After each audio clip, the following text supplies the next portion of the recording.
Well, most of us did. It's been a year and change.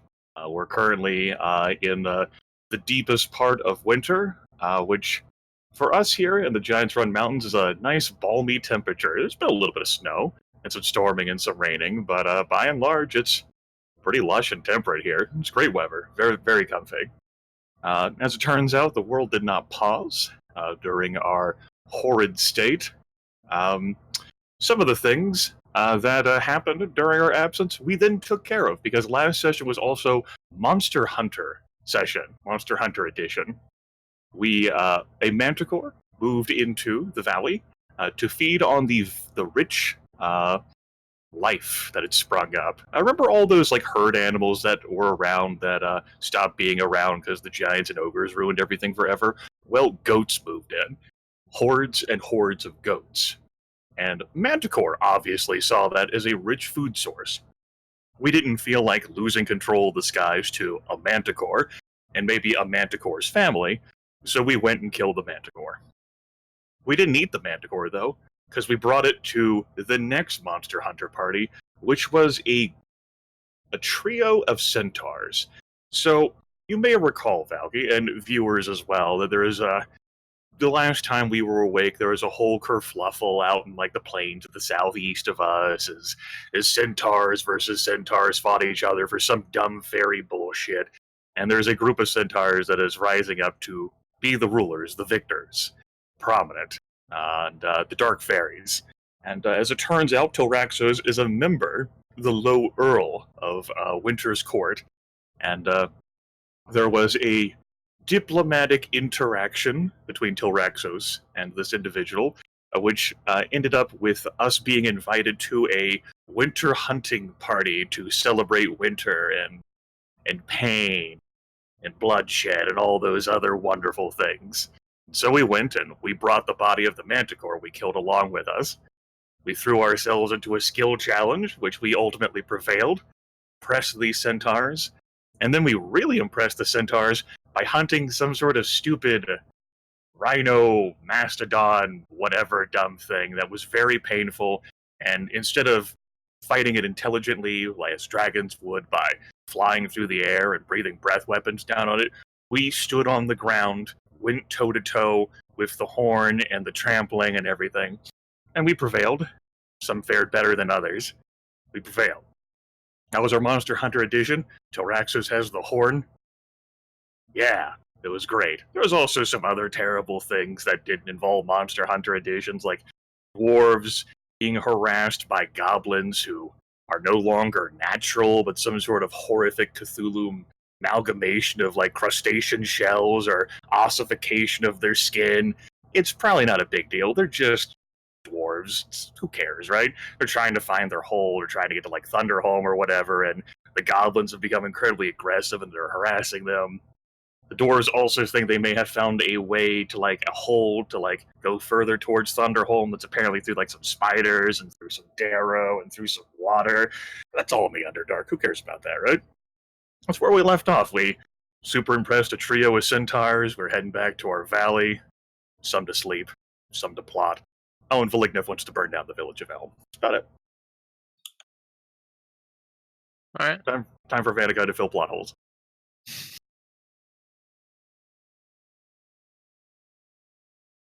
I think it's pretty good.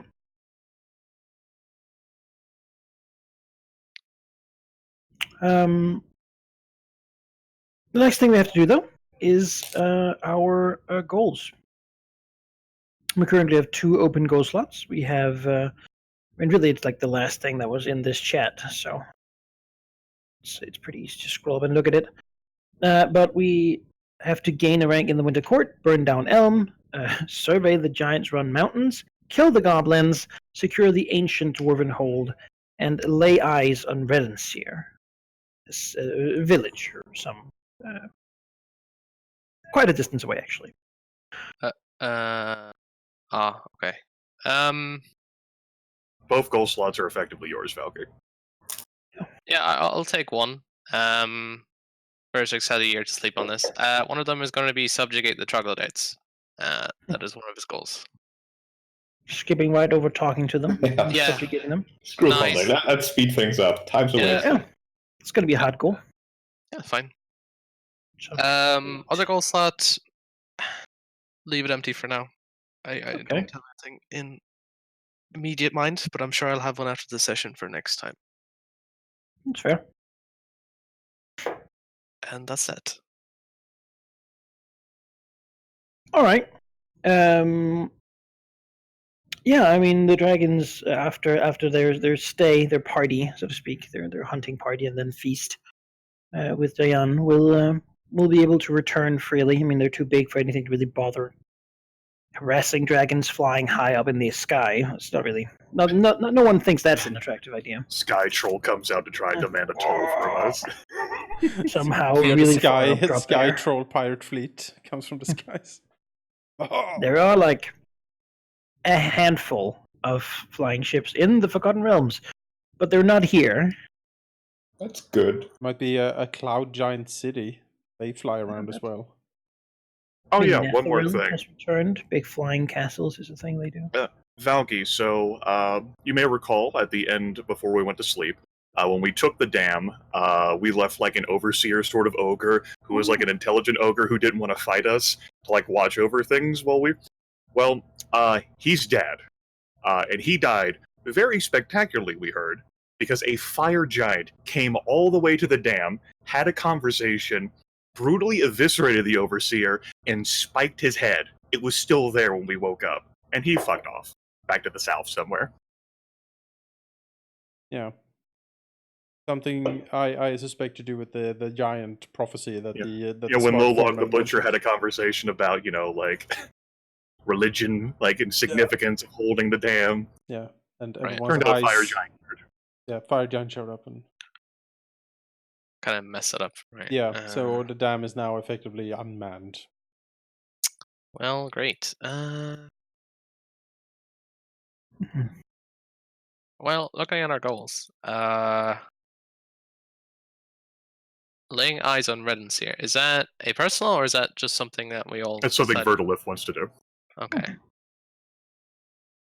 It's quite a distance away, hence the sort of phrasing that allows it to be not Vertilith's own eyes. Yes. Well,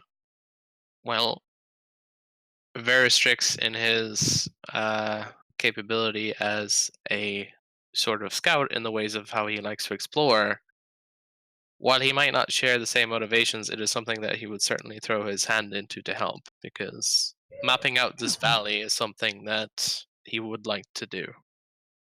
Or at least mapping out who or what is in where. So there's that.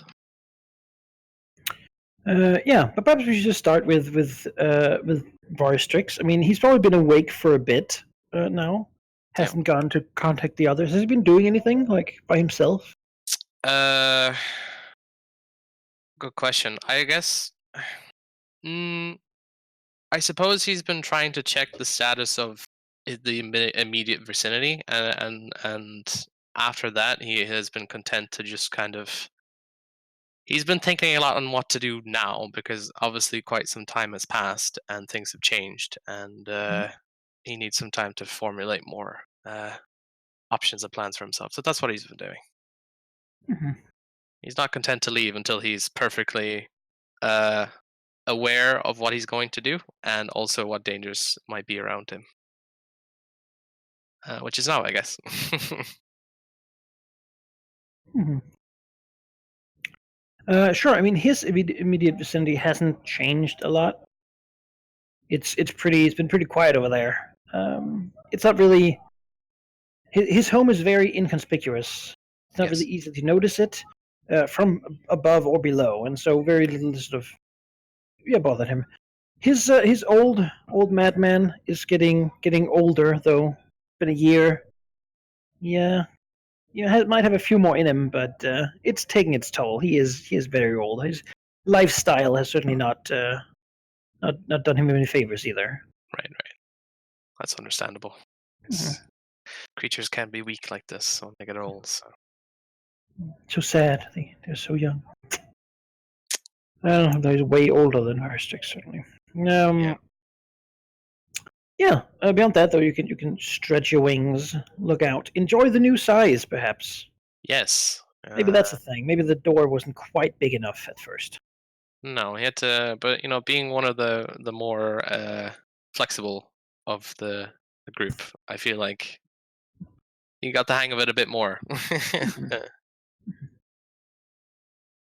Yeah, enjoying his new ability to fly and just spread out a wider range. Yeah. Do the other dragons just want to return after their trip? I A bit do. of a flight. I've been dragged out here to Monster Hunter Hell for something I don't ultimately really care about, so I'm done with these people using me for now. Tyraxus has nothing to do out here either. There are things to plot. During the return trip, I'd imagine Velignif initially rounds about how dare they accuse us of not being the best hunters ever.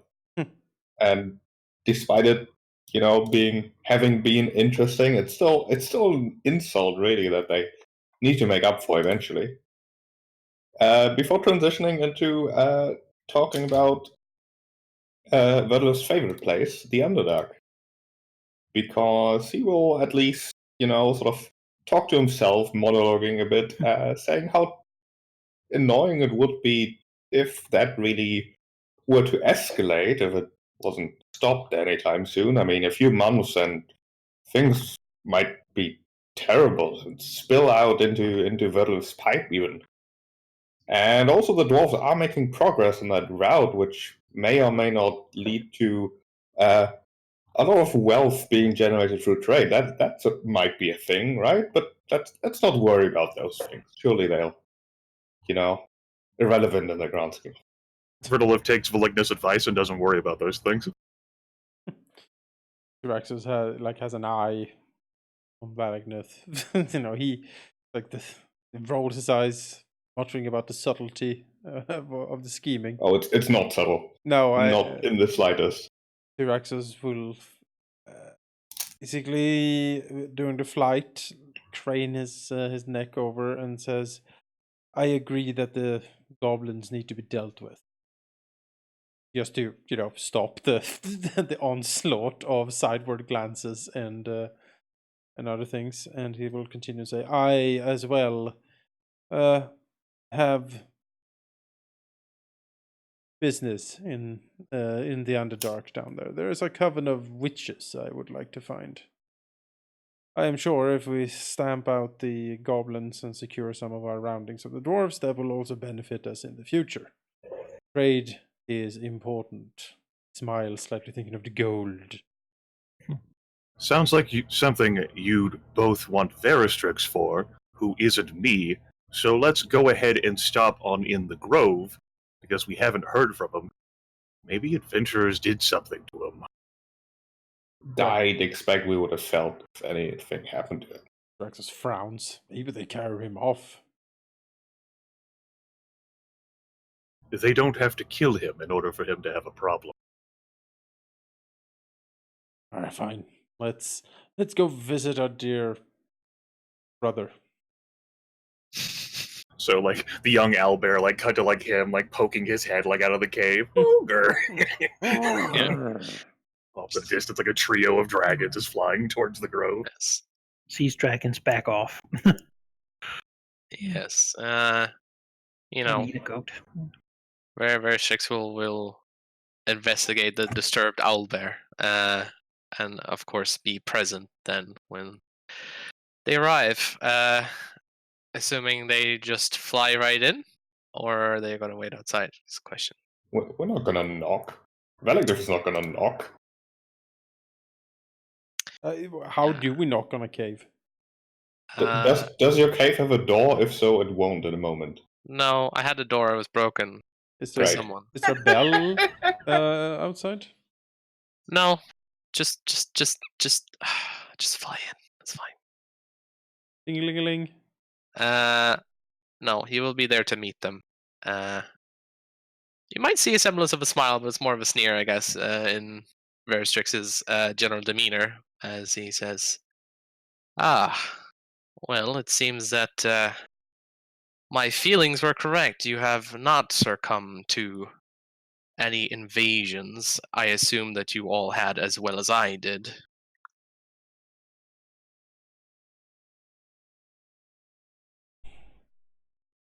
I, for one, am still alive. Land with a thud, his huge claws raking into the ground. And he will say, "Yes, some broken furniture and apparatus, but nothing unsalvageable." Hmm. It is not often we are, well, you are together unless something requires all of our attention. What were you doing? It'd probably be the time where we gloss over a conversation with Veristrix about what our advisors reported and discussed while we were out, and probably what we've been up to, like with the Manticore and then with Dan. Yeah. Hearing all this, he will nod and say, "Yes, you have all done some work. I have been awake for quite a while, but I am perhaps more cautious in my exploring until I know exactly what I'm dealing with. However," as he looks over to Malignant, "those goblins do threaten a claim I will lay to some down there. They will need to be dealt with." Pops his head in agreement. If you wish to do it now, or in the foreseeable future, then you have, well, I wouldn't say at your disposal, but I will also be there. Draxos rolls his shoulders, flexing some of his muscles, and says, "I am certainly ready to administer some punishment to these insurgents in our domain." Looks at the others. "I leave it up to you if we leave today or not." I wouldn't call the goblins either a threat or insurgents. They are simply insulting, really. And that's Verlith enough immediately of what barges he's in with says, "Okay, then we leave tomorrow." She begins to take off and fly away from Veristrix's lair. Traxos shrugs. "Tomorrow it is then." As Verdolith runs away, or flies away, excuse me. Yeah, Runs. strong word. Yes. Veristrix will comment and say, "It would seem the sleep has not mellowed her, well, reluctance to do anything." I am actually quite surprised that she agreed to leave tomorrow. From the beating she took, I would have expected a month. Smiles, a toothy grin. I guess even Verdlith, for all of her sloth, does appreciate a lot of bloodshed and some violence. I'm sure there will be more tomorrow at hand. I hope so. Did bring her one of the goblins to look at, and she ate it. It might simply be that she's hungry and like the taste. Draxus frowns. What you described of the goblin, that seems unlikely, but Verdlith has a different taste, I guess, in her food. Well, whatever the case, I am glad that she even woke up at her state, so. Anyway, you are, well, I must make preparations for tomorrow. I'm sure you can find your way back just fine. As he slinks back into the cave.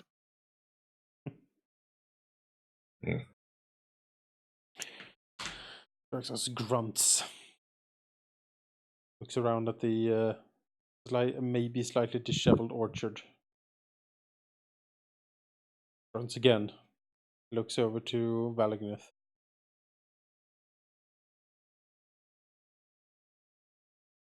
Valagnith looks back. Draxus frowns. Looking at Valagnith. Says nothing. Shakes his head. "Yes, I suppose I need to oversee some of the repair work." Sure. Minions these days. He rolls his eyes. Oh, absolutely. And Tyroxus will take off and fly back home.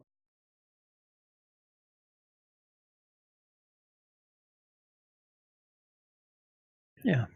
Valignov taking solace in the fact that he was the last one to leave, which in his mind is some sort of victory, will leave.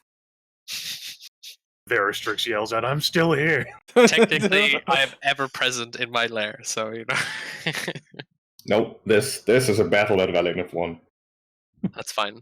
As The other delusional as week, ever. he cannot wait as long as he can. Mhm. He is the most patient one. Yeah. Sometimes. Mm. Yeah, Hmm. Valignif the Patient. That will be his epithet.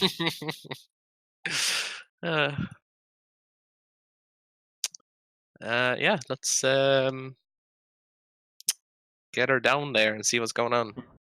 Manaki, something I want to put into motion that we Yeah. don't have to cover right now is Verlif would want to note to a harpy like minion of hers that she would like to like basically like inform like the other harpies that Verlif wants to have a conversation, and that's generally gonna like involve around like, just to tell you my idea of that, Verlif wants the harpies to try and like cajole them or persuade them to look further and further beyond it, like outside the valley, to like keep an eye on like movements of whether it's like the refugees coming around or whether it's like the centaurs.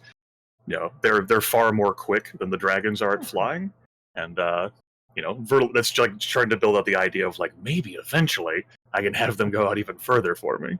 Hmm. But for now, it's that. Yeah. She basically asks them to take a look around and keep an eye out for that she is interested in what goes on. Yeah, all right. They can do that. They're enforcers in a way. They can deal with minor problems generally, and then sort of. Right. The place is pretty safe, given that there's no big sort of flying opponents in the valley now, because you killed the Manticore. That was pretty good. So if there's something that does give them pause, bring it up with her, like they did with the Manticore, and that's what they she'll, wanted immediately. Like big thing. So she will engage in conflict resolution. it's not, you know, it's not that these harpies are like really nice people, that they just love giving favors for people, but they also like the place has lots of goats. They're actually pretty well off here, so they have the time. Like some of them are even like already like looking around on their own just to. They don't have to be worried about survival so much, since we're looking after them in a way. As long as they're useful, the dragons will keep, you know, doing that. Splendid. That's the idea. Yep. That's the only thing I want to do that's meaningful before tomorrow. Good. Excellent.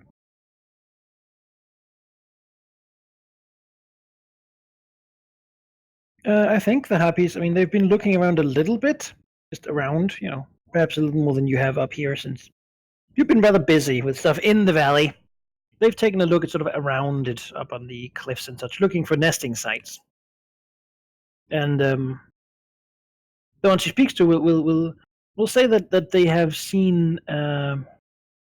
ominous things further into the mountains already.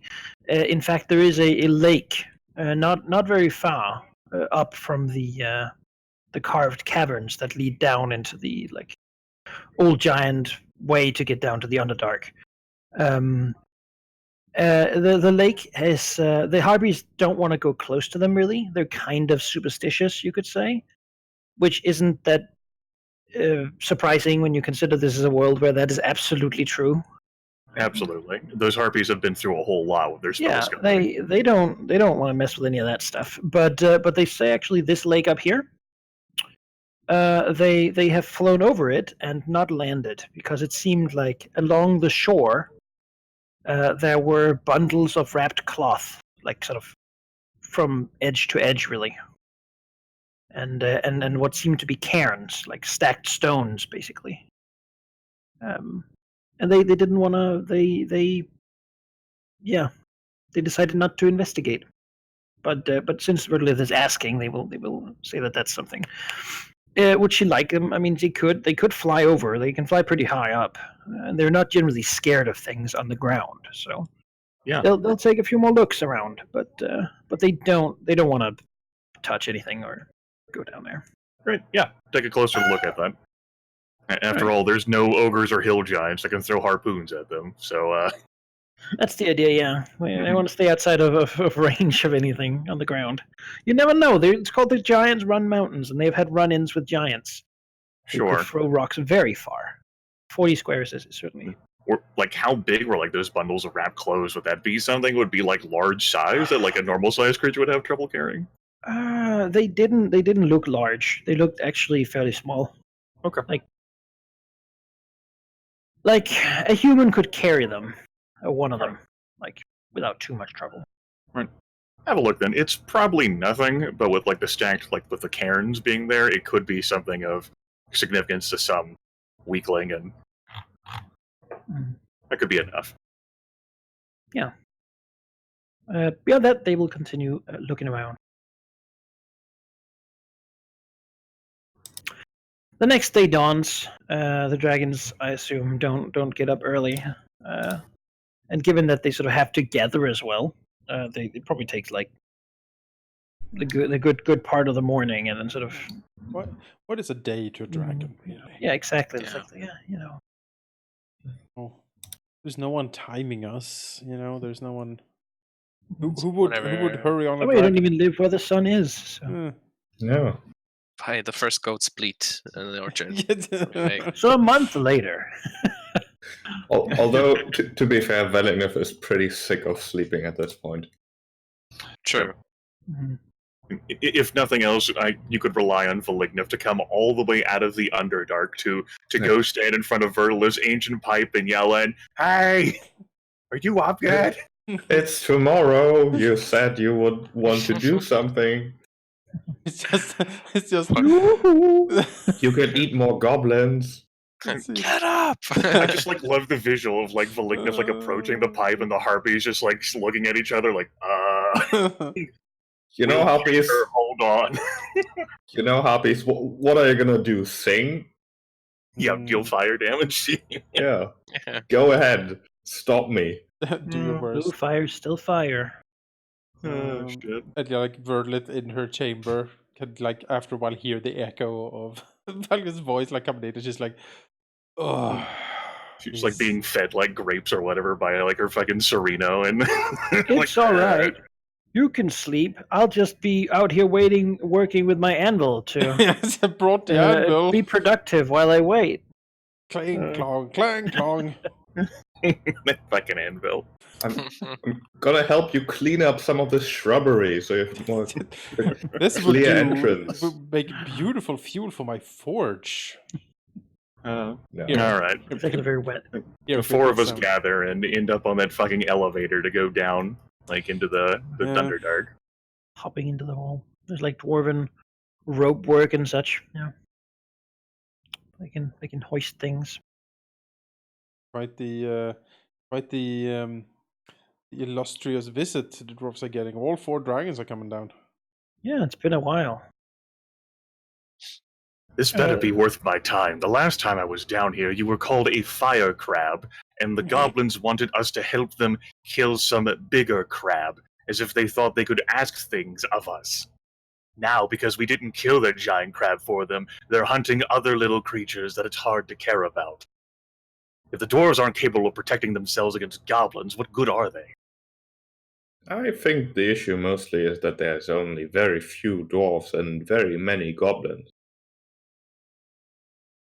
That's what goblins do, right? Yes, Always so they many of have. them. They've had more success multiplying than my dwarves have. Tell me No. about it. I'm still figuring What? out this multiplying part. She like looks at the both of them. What's the problem? Why aren't the dwarves multiplying? They've had a year. I know, right? Tyraxus nods emphatically. Everything we gather won't multiply. I don't know why. The only thing multiplying is our hordes. Besides, I do think there might be a slightly more to these goblins.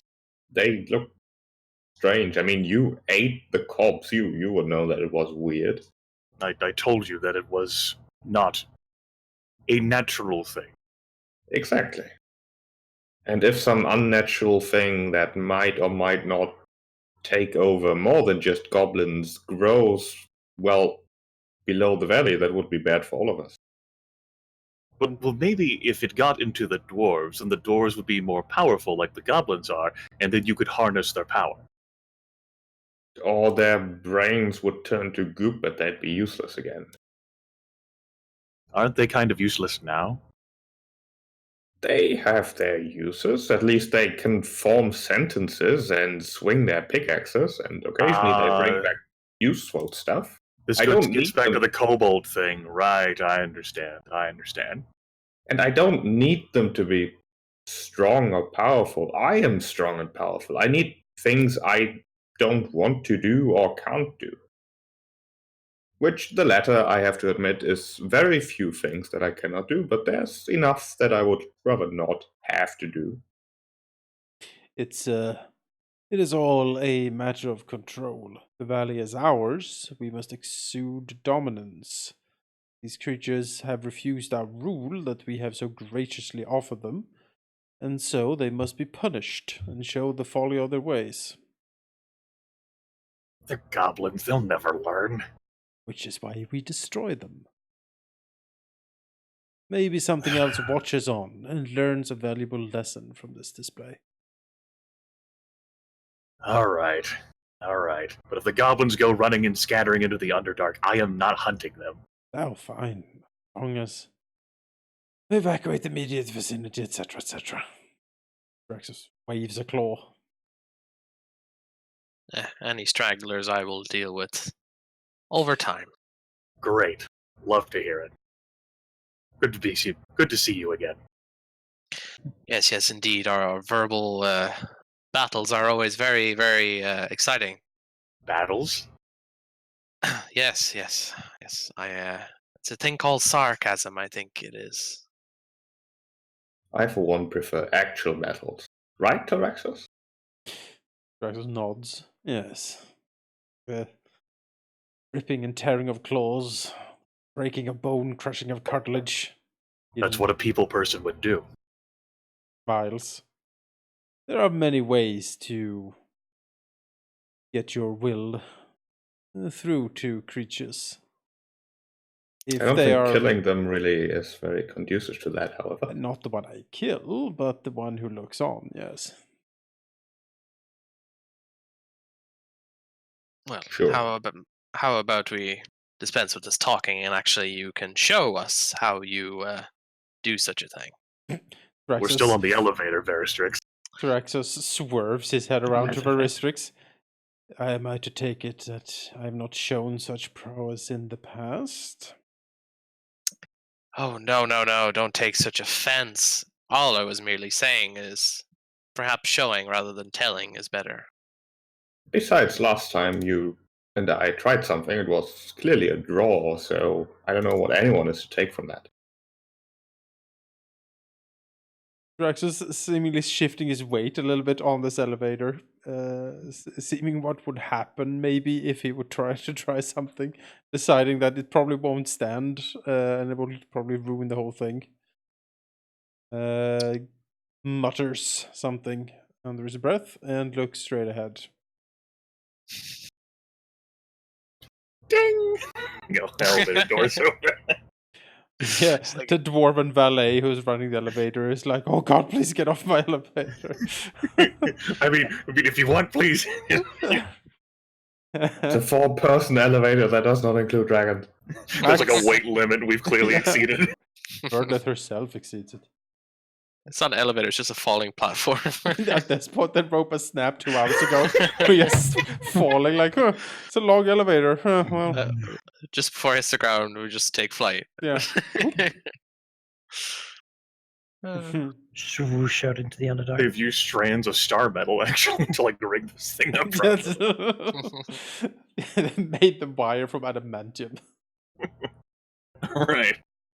Are the 4 of us gonna head basically just straight for like the Goblin Village as we know like where it was or we think it still is? I think that's a fair idea. Actually, the dwarves have informed you that you could do that, but there's also a spot.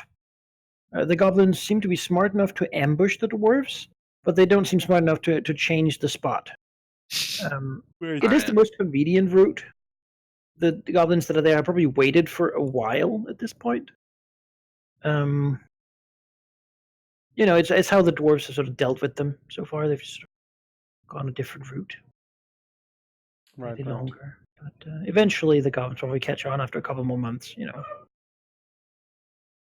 Um, should probably check out that but that's a spot. possibility. Beyond that, though, I mean, their village probably hasn't moved, so you could also just go there straight. No, if they lay an ambush in the same place, then let's just go there. And And if that's convenient, why not? yeah, And if they're good at it, maybe they don't all have to die and can ambush people for us. If they're like no, No. they're gonna get eaten. yeah, if they're What if you send a eldritch- caravan of dwarves to trigger the ambush, and then when the ambush is triggered, let the we take our sweet dwarves- time getting there? When the ambush is And triggered, then we watch. yeah, Birdlith like sits down like Then we eat even more. yeah, there's been more That's to right. eat, yes. We eat the victors. I mean, What if we wait for 20 years and they'll all be dead? We don't have to do anything. I feel these are dangerous thoughts to give to Hmm. Birdlith because she might You know, actually. I know. Hey, as a serious point, Vertilith is all for going to the village first and then having the ambushers eventually head back to the village, but she doesn't feel strongly enough about it that she'd be willing to go to the ambush site. Well,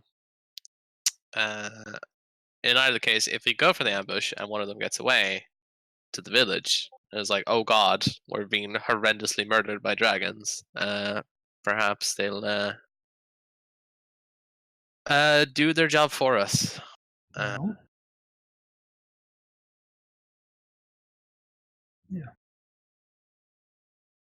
Yeah, but I'm gonna try to get back into this to actually, Valgneth feels pretty strongly about having this problem solved. And as for how to solve it, I'd say that, Valgneth wants to know what's going on, and the only way to really do that is to kill the goblins and then take a look at them afterwards. In murdering all of them, he will find out, what this is all about. Only in destruction is truth revealed. Yeah, I mean that is the plan. Like, how is that not going to work? Mhm. It will clear up everything, and even if it doesn't, the problem will be solved. Yeah. Best way to learn how good goblins are at ambushing is to let you be ambushed and then kill them all. Yeah. Yeah. Excellent. Yeah. I mean, you can go there. It's pretty easy to go there. Do you want to show up from the front or behind them? No, just frontal. Like, Alright. take the same route that the dwarves got ambushed in and see what happens. Vertilith's not taking Willingness route. Vertilith No, likes I- the idea of going behind him. Yeah, I like, Vertilith has I like to ambush the ambushes if I can. That sounds good. I don't know about ambush. Can I just walk up behind him? Sneak up. Hey, Like, nom. Yeah. how any of us are going to sneak up to anything? Yes. Yeah, we have Very one strict scan. actually. Sure. The I mean, you're slithery- dragons. You're smart. You can figure it out. Look So at who wants to go from the front and who wants to go from the back? Oh, You know, You Valakith is heard me. brave. He'll show us bravery in action. Yes, that's a great idea. You know, it's much easier to ambush an ambusher that is currently ambushing, as it turns out. How else would you know if they were ambushers? Exactly. Like, you wouldn't. They could just be goblins. All right. So we'll have him in the front. First six will go in the back. The rest of us are going, attacking them from the other direction. All right.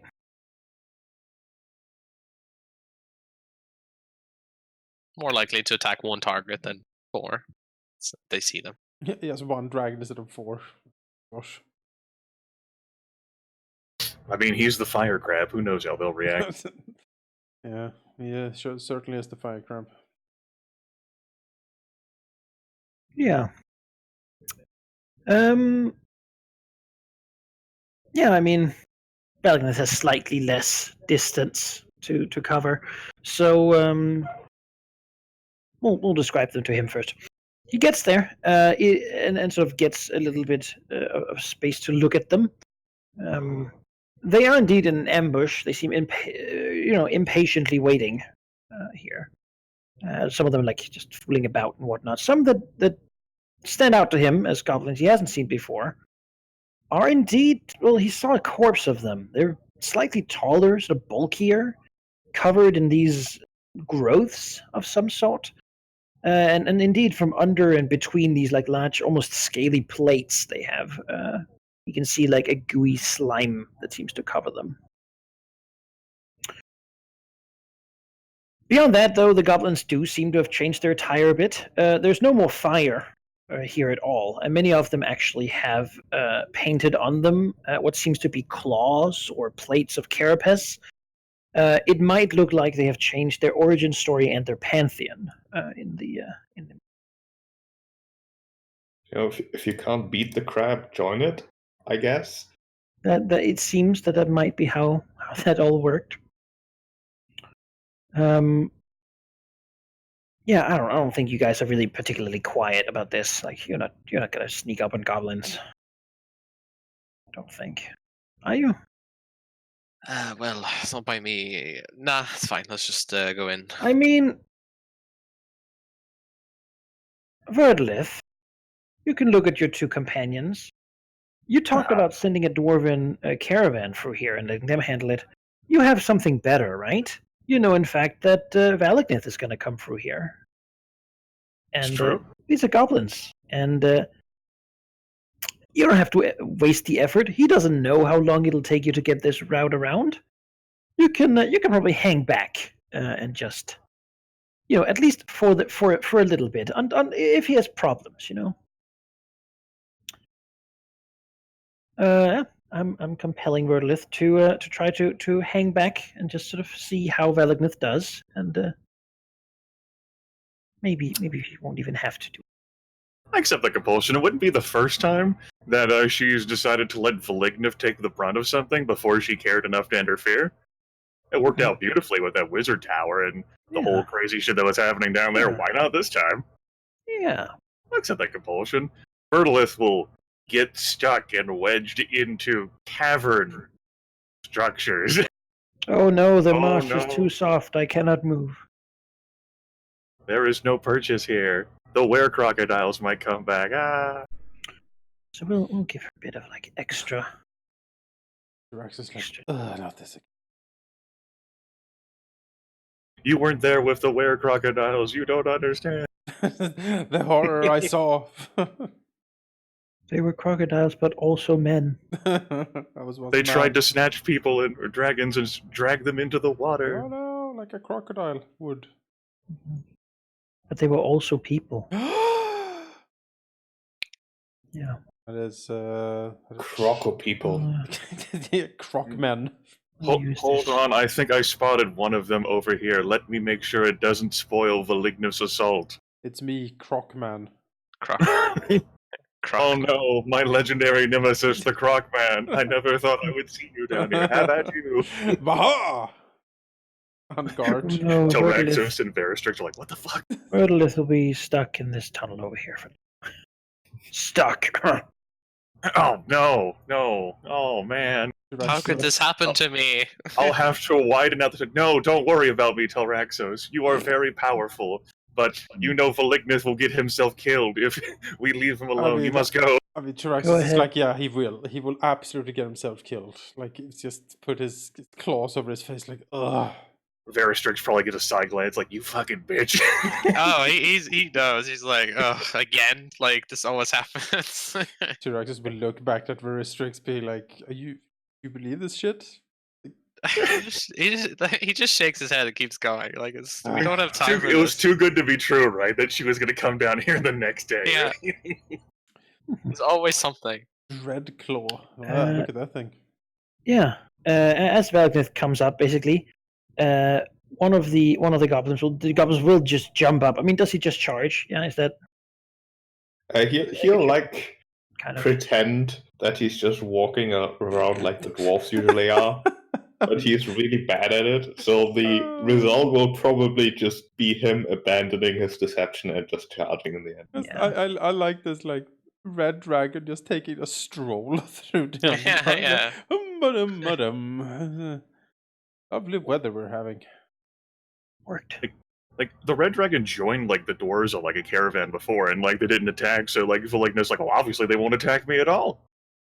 All right. Well, we're entering. I should add 2, even if she just do it. She might decide at some point. She does. At some point, yeah. It's basically as soon as Valinith turns the corner, one of these dreadclaw sort of weirdly coral-covered goblins. If they really are goblins, they look. I mean, they look like goblins, but also just strange, kind of gross, really.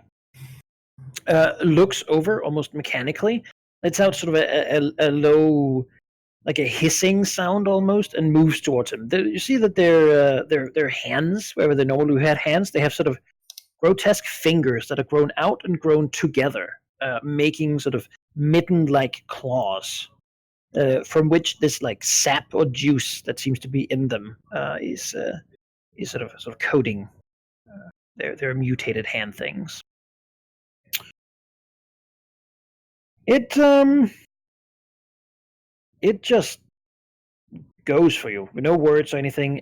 He's not sure if they even do speak, as it seems the other goblin here was actually the one who was gonna, like, he seems to be excited and get ready to talk, but this thing just moves in and attacks. The dwarves have said that they are very aggressive, these things. They sure are.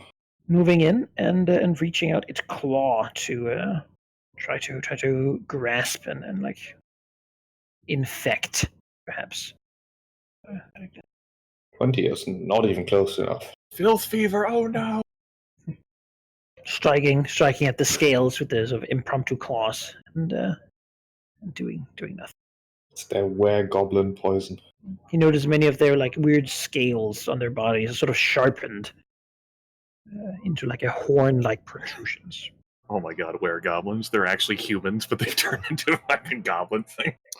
This cutter just lets out like a long screech and draws its tiny sword, and wants to cut the dragon, cut the evil crab. Fire, they have always hated it. It is the ultimate enemy. Oh, okay. So it'll move in here. Goblins Seemingly flip-flop not on that. wanting to be too close to that dreadclaw. Elegant. All right. Here's a question that feels like it has a common sense answer. Can Valinith move over the goblins, or is he completely blocked by two? He can. They will just attack opportunity. You know, that's fine. You just can't like And so you on a can goblin. you can jump over them. It's high enough that you can like squeeze through and push your way through. on your Valinith legs. wants to get in there. Let's see. He'll see if I move like here. It's really not far enough.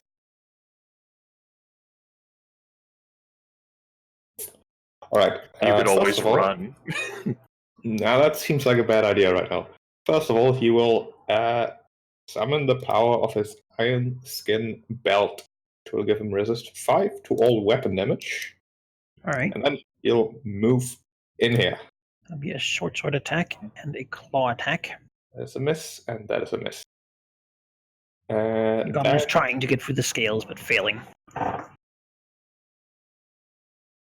Then he will fire breath down south, which I believe now is a range of 4. Not that it matters, but I like seeing it bigger. Mhm. Starting at the top, I don't have any to hit bonuses. Yes, Top. that burns a goblin. Bottom left, bottom right. Ooh, those are some good rolls actually. Yeah, looks like universal hits. Which means everyone takes And- 9. And then, with a slight roar of challenge, he's gonna get ready to defend himself with a total defense, which I believe is a thing in 4th edition, although I'm actually not sure what it does. I believe it was +2 to defenses. +2 to all is a standard action, yeah. Yes, that is what he will do then. a non-healing healing surge effect. Yes, they seem to come. The Dreadclaws don't seem intimidated whatsoever, while the other goblins seem to be surprised. But then again, he only killed 2 of them. There's many more. They know that, and now he's spent his power on those ones. It's gonna be fun. And this one slinks over here and will raise his little bow and shoot at Valigneth, yelling out like a goblin screech. No. Oh, terrible. This one runs in and swings its little sword. No. Well, this one, it got a little scorched, so it'll actually move over here. Oh my god, Not it yet has a seeing bow. the other dragon. It has a bow. Run for the fucking hills. It shoots Valigneth. Ah, it's gonna be the first hit. No. No, that's a miss. The closest though. Fire strikes. Right, let's see if I can remember how this works. Okay. Alrighty. Your big brain thing. Yeah. He will use his glorious extra movement now to barely see over there. Let's see here. Alright, he 7 movement. will My God. Yeah. he will use his force grasp with 1 point to target the Reaver and the sharpshooter here. Mhm. We'll do top first. Oh, I actually can roll 2 1. So top is a 9, bottom is 20. Oh, sorry, top is a 20. Sorry, and bottom is They 20. both hit, yeah. 15 force damage each, and they are both slowed. The So- archer is bloodied, been punched and knocked about. The Reaver seems Uh. tougher. Some of the like coral things break off, and some of the like weird juicy sap sort of drips from it. Ew. Then he will action point and cast another AoE over them. Dishearten. So we'll do the same thing again. 19 and 14 versus Will. Starting with the archer, Yeah. 14 will not pierce the Dreadclaws. So. Alright. And psychic damage and -2 to rolls as well. All right. And he is done slinging psychic power. Archer beginning to cry. Yep. Aw. He Loudly and doesn't want to be on this world anymore. No, it's gross. He feels terrible. I'm almost unstuck. Yeah, you're Soon. tough. Anyone have a grease spell? I can throw you 10 squares. Yeah, please do living missile on Birdlet. Over here. Living Whee! this up. Try to claw Valigneth. Never. That is a miss. Yeah. So Lexus. Aha. Favorite part of the show. Tyrannosaurus will let's see. Can I charge the goblin like so? Sure. Like so. So There. Yeah. smack. All right, he will barrel around the corner of the cave and come barreling down on this goblin sharpshooter. I mean, it's a bit like a jump and stump, right? It's Yes, Sorry, above. quick thing, Manaki. The Reaver that just moved was slowed, so I don't know if it could go that far. Is it a double move or It's actually very fast. but it was slow. slowed? Okay, it only has 2 speed anyway. Oh, yes. 2 speed. Where were you? You were there. Then he would have moved his 2 speed. Alright. Yeah. Doctors will charge in on the sharpshooter and give him the what for. Let's see. I am charging since it's a hit. I am also alone with this guy, which means combat advantage. The natural 1. So he dodges. Whee! Jesus Yeah. Christ, the damage. Yeah. My charges are incredibly dangerous.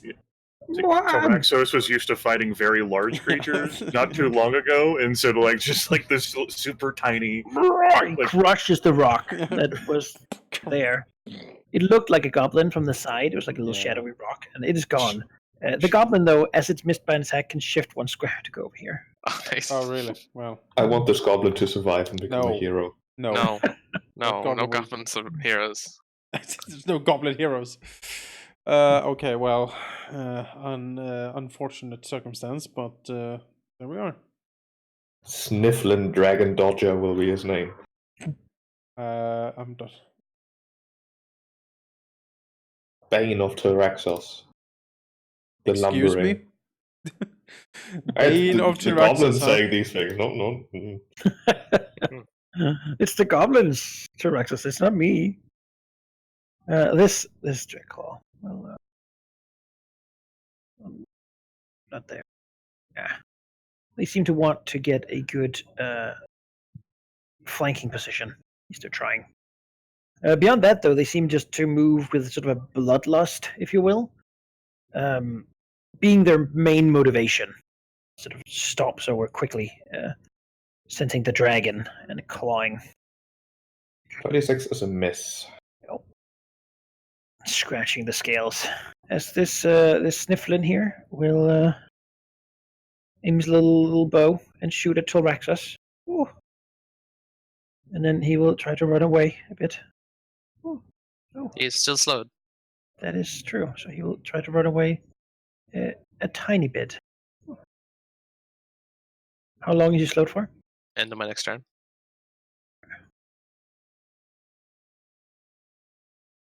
Cutter is gonna move down here and try to swing his little sword. I was gonna cut. Oh, this is not easy, and they thought it would be. I mean, look at these ones. The big crab said that this would be great to cut Tyraxos. This little shitty sword just got cracks on it. Seems to be filed carapace.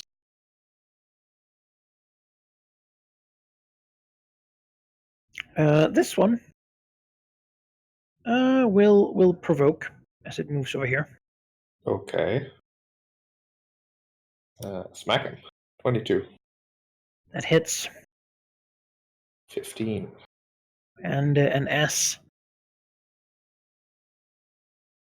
As you hit, it manages to move so that accidentally stabs himself slightly on some of the sharpened pieces of like coral that sticks from it. Well, Is that currently, weapon damage? No, it's not weapon damage. he's currently under the effects of his Iron Skin belt, but it's only weapon damage. So yeah. Okay. Things that have weapon generally have a tag that says weapon. Like if you do this guy, Okay, I Like- understand. weapon. Yeah, as he's moved over here. Then he will claw with advantage. Having his thing. And as he... Well, we'll see. We'll see if he even hits anything. No. So never.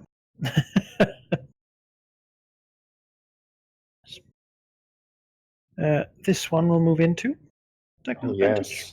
Surround me, why don't you? They Right. have time for that daily, you know.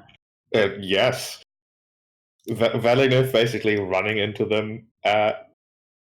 He is wearing like his heavy metal plate mail, covering himself with his tail like the shield. Pretty much making him into just a pile of metal that will now explode into a fiery burst of radiant fire stuff.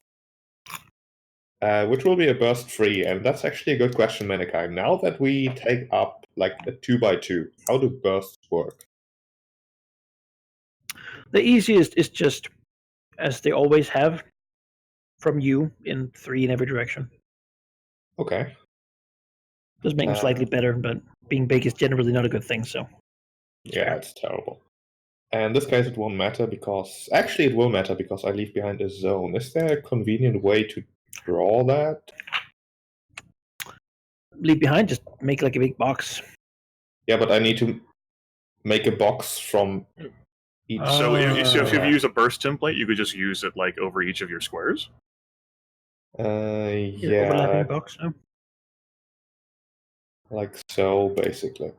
Looks like it. Fire. Look at The that. change colors. Oh, that's cool. But yeah, it will be a cage of fiery light and stuff. Behold. Behold. The Maybe there's a arena. war. The fire crab. Is the Starting arena. top left reading order. So Dreadclaw, Goblin 5. Ooh, that's a crit. Goblin Cutter 6. Mm-hmm. Goblin Cutter 1. Yes. Dreadclaw 2. Dreadclaw 3. Yes. And that was 3. So you'd miss 2 with a 13. Okay, they take 16 radiant damage each, half on a miss, and 27 on the crit. The quick guy's a minion, so he's super dead.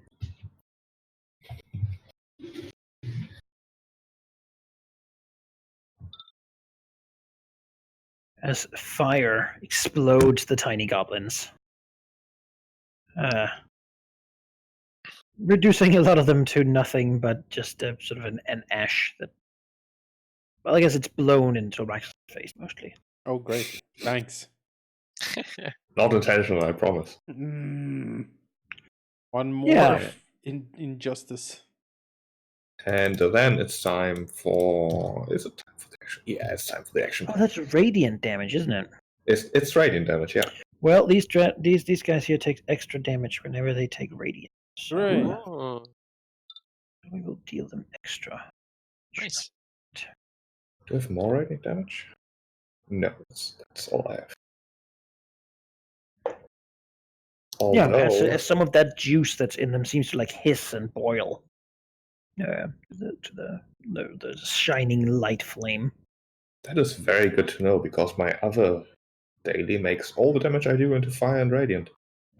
But for now, it's time for an action point. All right. Action point into his wrath, his upside down wrath. Here we go. Against Goblin Cutter bottom right. You'll get bonus damage on a hit and temporary hit points on a miss Yes, that is from correct. Tilrexis's. My warlord training. 16, probably a miss. That is a miss, yes.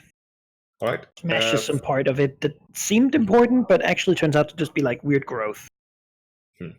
Oh well. 3 temp hit points. Also, last session I made a slight mistake. It's not my allies who have to stand in the red aura, it's my enemies who do. So anything touching Valiant's red aura currently gives a +1 to hit. Anything next time. All right. Oh, that makes far more sense. That's amazing. All right. But yeah, that'll be a stone. This cow will try to shoot Valignith. Shoot in there into the fire, and No. look at that. The shield. And then he will move this way because he,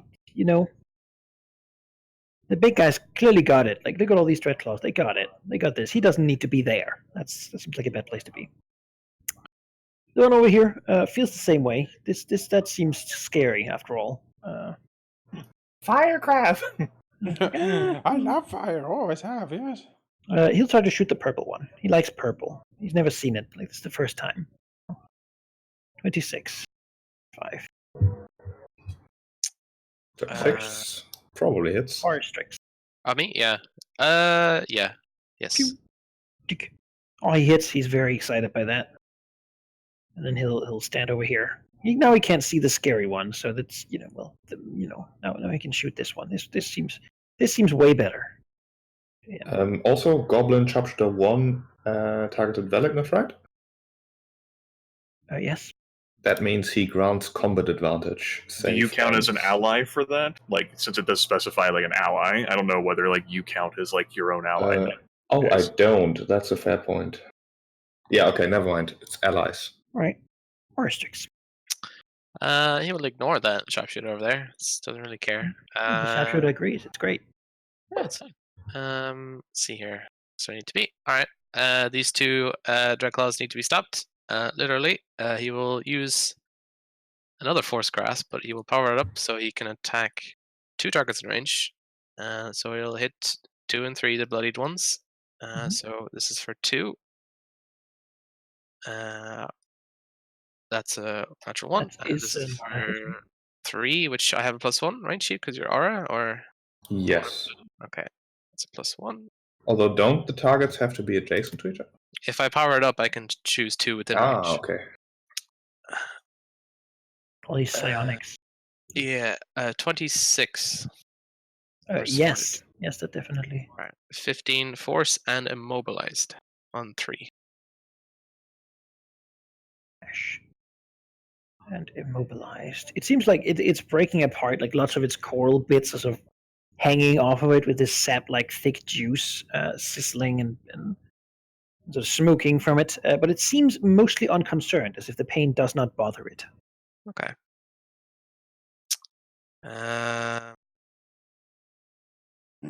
Yeah, that's fine for now.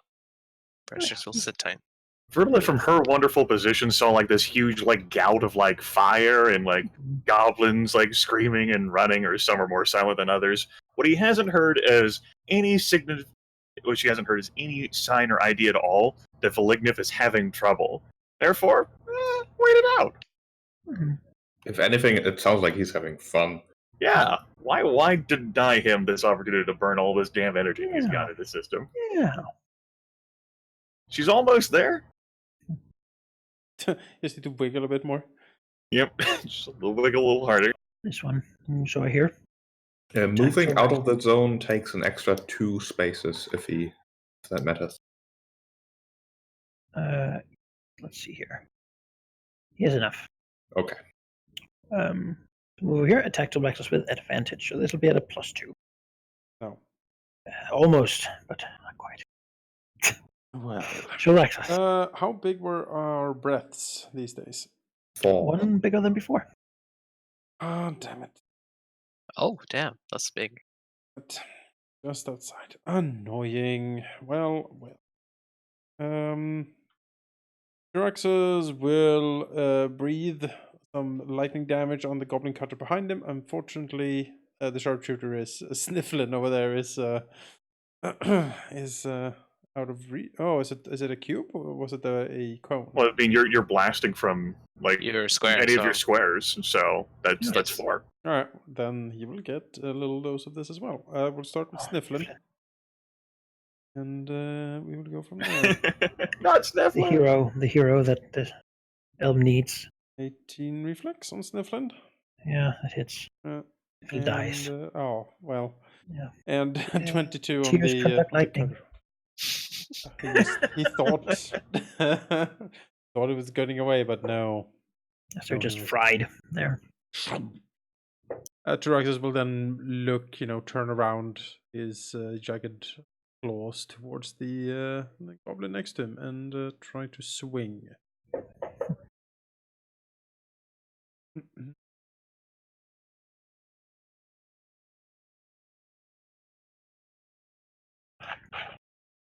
I hope that guy that's counting everyone's kills is watching. So far he is. That's a hit for 26 damage on the Dreadclaw. 26. Slash. We will Ripping and tearing into it.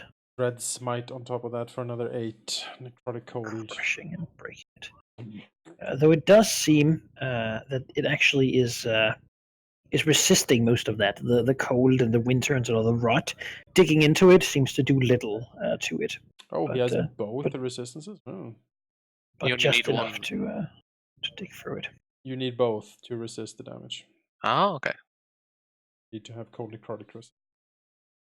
That's why the Mind Spike is dealing force and psychic. Yeah, like, it's you almost need to have impossible resistance to to- both. Almost impossible to resist it. Yeah, the T-Rex. So let's see. Valignus seems to have that under control. Tyraxes will, mosey his way up here. Oh. The Ultra had hoped they could go No. shooting and Tyraxes looks at him and says, I noticed that you have a bow. I don't like that. crap. Help! Help! Holds out the bow to you. Blue crab, yes. Yeah, Tyraxes is. The low crab of winter. Yeah, Sounds this one will attack Valignith. Miss. Advantage. Missing. This one will do the same. Can't even move. And also miss. Velgnith. Anknith. Yes. Velgnith will move. He'll attack first. He will attack. Probably finish that guy off first. Velgnith will move here. Shift here, rather. Mm-hmm. And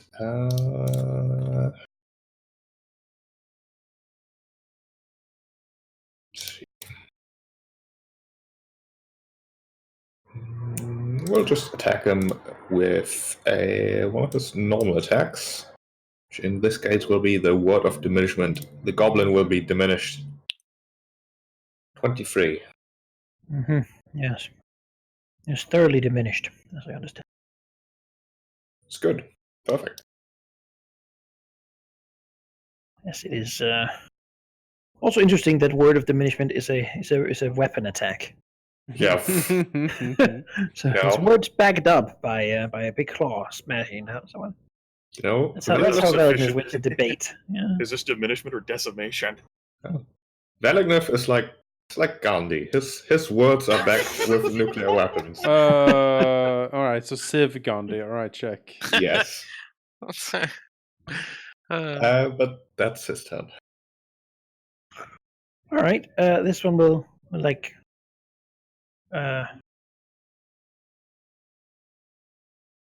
Over here. And then probably like move over here. It doesn't want any of this.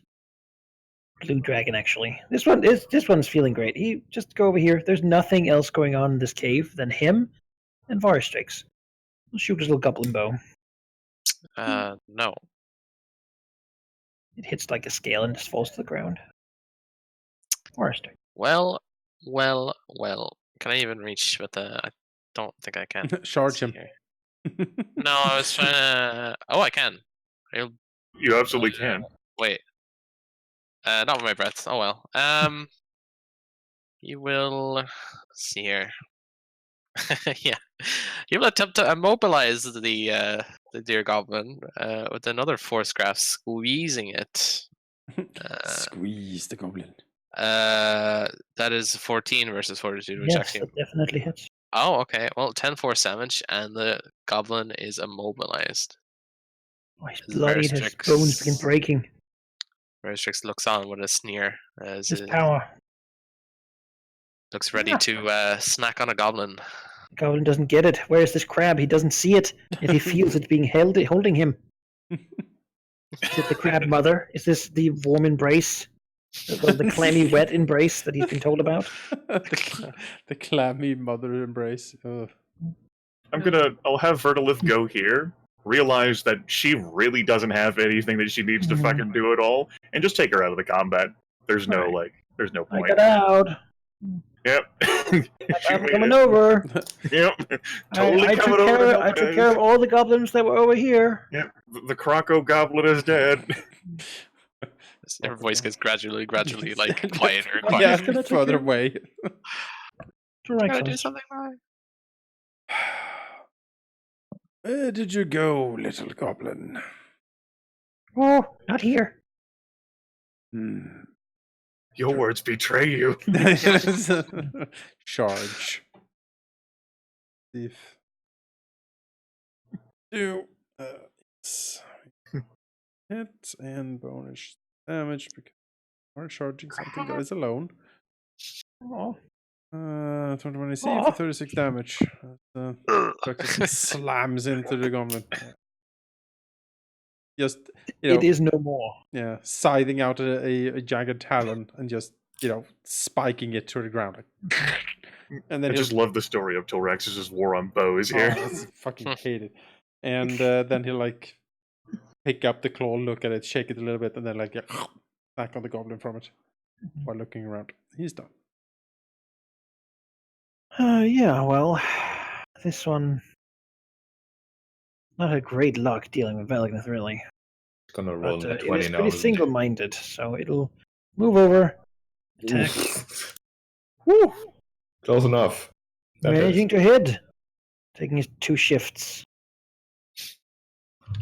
Oof. as the strike seems to invigorate it. Draconic blood. Well, Velagnov taking Awful taking news. damage at least makes him more angry, as he will do 3 bonus damage, assuming he hits, Mhm. which I'm gonna hope for. Big assumption. He's gonna just smack the dude, really. The executioner's call. And Tyraxos, do you hear it? The executioner's call. no, it doesn't. Ring, It doesn't ring. call for him for a change. Who's there? It's a defensive executioner's call. What? Executioner called. It was on the phone, so I missed it. He was very defensive. Yeah. I 28 believe versus Fortitude. that's supposed to hits. be versus AC. It still hits. All right, then he Yeah. takes 12 damage. Is that with the bonus? Yes. Smack. He's bloodied. And he also takes a -2 to attack rolls until the end of my next turn. All right. Allies gain a +2 bonus to damage rolls against this target until the end of Valignus next turn. Yes, that is always effective. Does he has a fiery rune of execution burning on him? This shadow can't move. He's wiggling his little legs. I think he'll try to shoot the imaginary crab in Varstrik's directions. We'll give him -2 to his attack roll. Sure, that's a miss. He hits the imaginary crab, but it's actually imaginary, so it doesn't do anything. Ah, You know, poor goblin. he feels a little better about it, but he's still being crushed. Varstrik's. He will first breathe on him. Attempt to, at Mhm. least. With psychic Yeah, miasma. not good at this, but 14 versus reflex. Oh yeah, that hits. All right, 5 psychic damage, Mm-hmm. and then he will To have a nosebleed.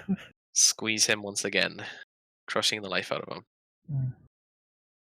23 versus Fortitude for 11 damage. Yeah, he pops like an almond. Yes, Reset. Verstrix feast on his body.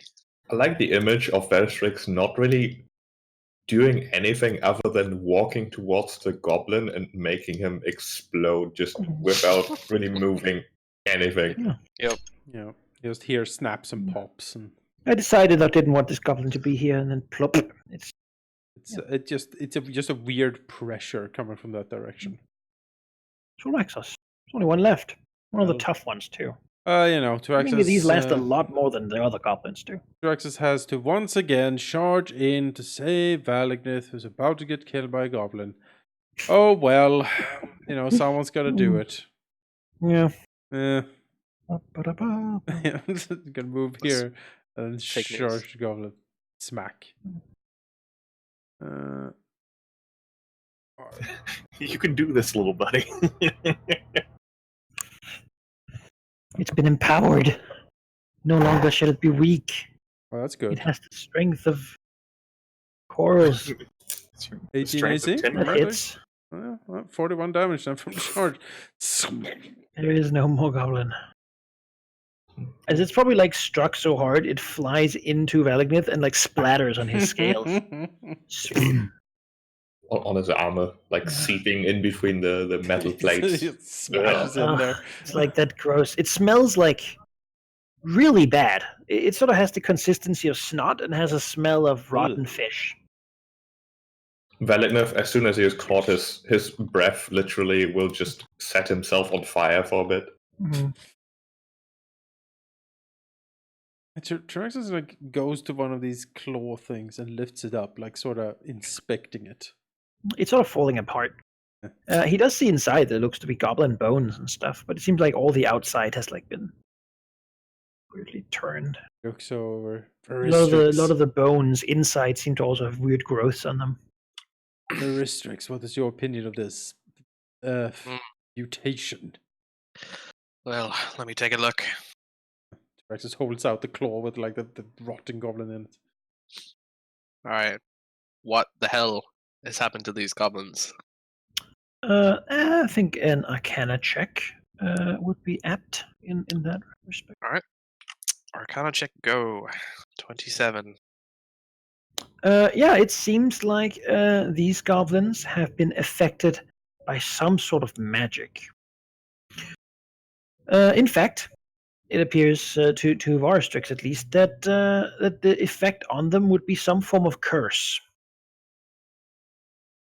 It seems to, however, to the goblins are using it as a benefit in some way, but these forms are highly unstable. He believes that if they're left alone for too long, they will sort of, like, the bones will continue to growth, and they'll just end up like a weird bulbous mass that can't move until they somehow pop themselves.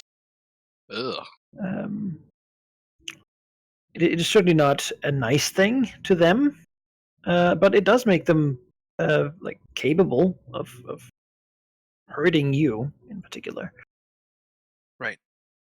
Yeah, it is also not really as much like, it's not the kind of thing a wizard would be able to do. This is with that check, I think let's give it to you. This is something that he instinctively knows that some types of hag have the power of various types of curses, and this could be something they're doing. Yes. Beyond that, the slime seems to be the conduit, probably smeared upon the goblins, that then causes this rapid growth. You can see Veristrix's face like screw up in kind of slight disgust as he holds it, drops it, and says, "These creatures seem to be cursed by our." Looks at Tilbraxos.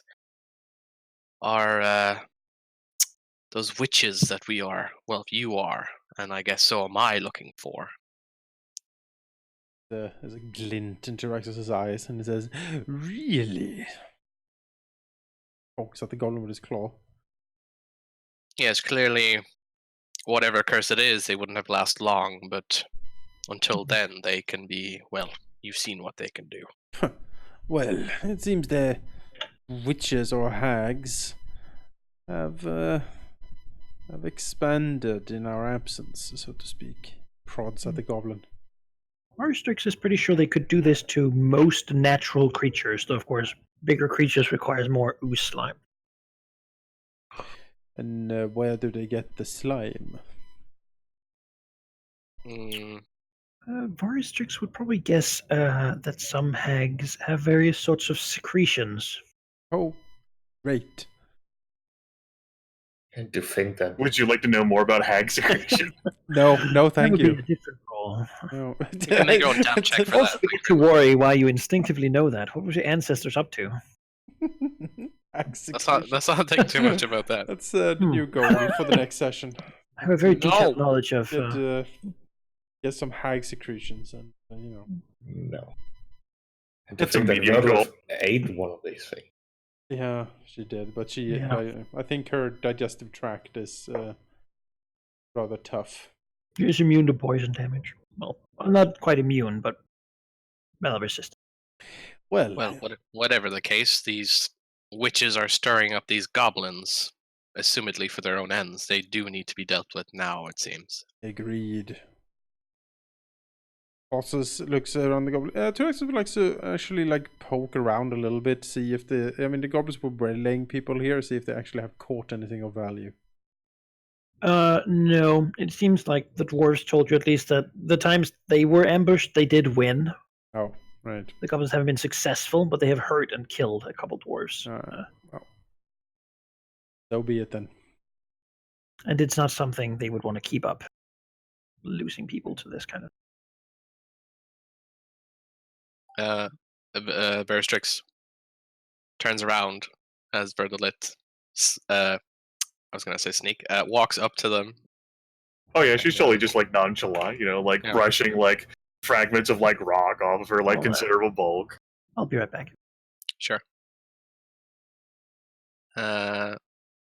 Says, "Oh, you seem to have extracted yourself from your predicament. You're Of not course, hurt, I presume." nothing could defeat a dragon.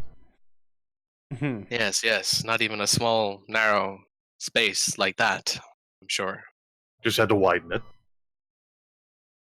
Well, he will recount the same stuff. You're probably listening anyway, but Vertilith listens politely. It's as if she is possessing of infinite patience. Yes.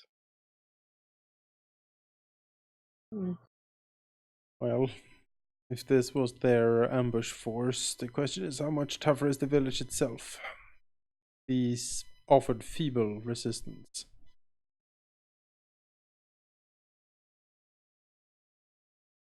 How powerful can a goblin be, really? Draxus holds up one of the carcasses. The creatures that are affected are not the problem, it is the source.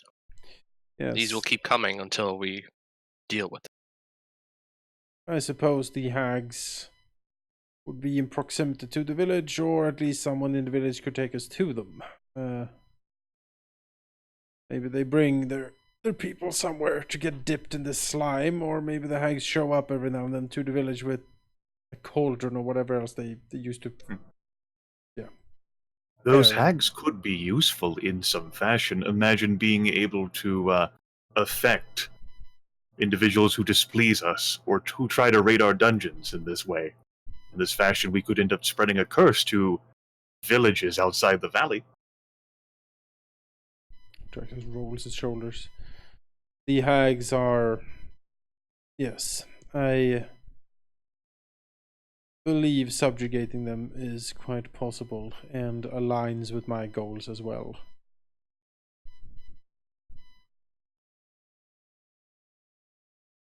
The troglodytes, which I haven't checked if they are still around, were giving tribute to these witches. Should we deal with them, they will be in turmoil, and I seek to take advantage of that. Draxus nods. It is good to have some minions to do some legwork for you. I'm back. With that in mind, do you think those witch things are closer to where your pet troglodytes are, Veristrix? He gives it a little think and says, given how far spread their effects are with the goblins here in their village, I don't think they are close, but rather in between. It is hard to say without searching more. I cannot give a concrete answer.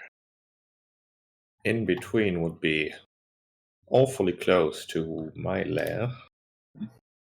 Let us first see what has become of their insignificant village before we go elsewhere.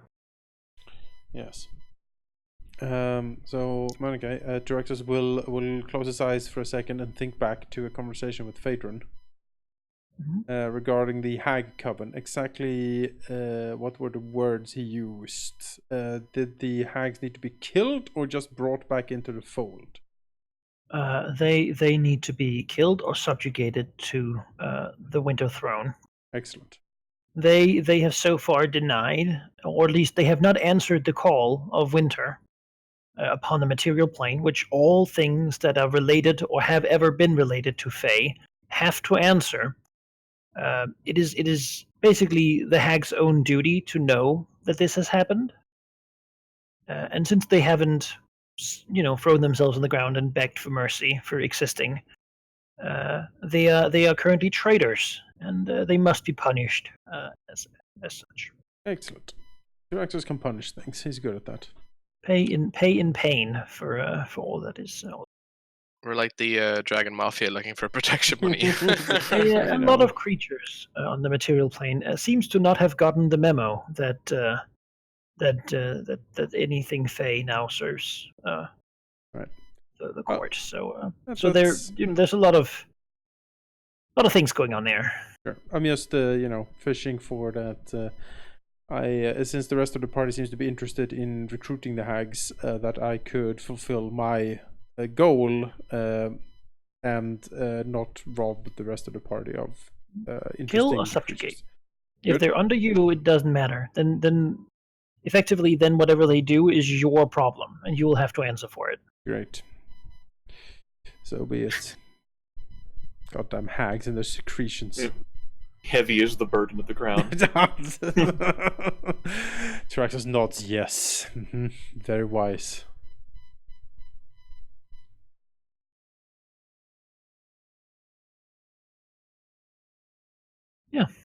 As you go to the basically the goblin camp, where you have known to have found it in the past, you see the big cave that they sort of used to dwell in has been vacated.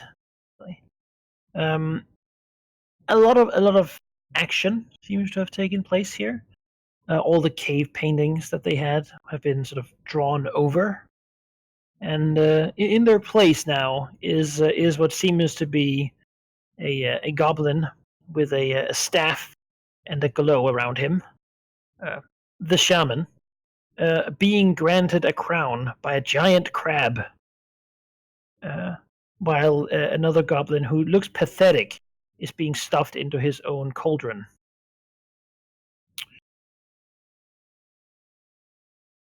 It would seem from the context of those things that it seems that a certain shaman has made his move and subjugated the tribe to a giant crab. The signs of where they've gone are very clear, as you can easily follow them to down to the water's edge. Okay, so that damn shaman who was upset that we brought back the chef made his play, and the giant crab, perhaps the one that the chef wanted us to deal with, has uplifted the shaman. The cook has been done away with, and the goblins have moved on towards the water. Got it. Mhm. Well, maybe we'll kill that giant crab after all. You could have left the goal there. Yeah. Oh no. There can only be one crab, and it shall be fire. Winter crab, fire crab. Lazy crab?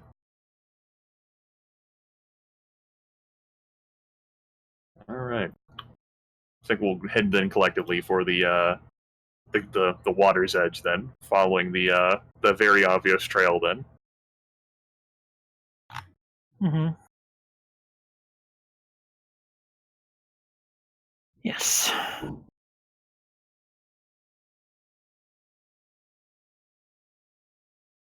Is this area also the metal-rich lake, or is that further east? No, that's this whole system. Oh, the whole system. In fact, you haven't found a large body of water down here that isn't part of that currently. Oh, okay. Well, you sort of have, just at the edge down here. Yeah, all this sort of light blue water seems to be highly contaminated by heavy metals.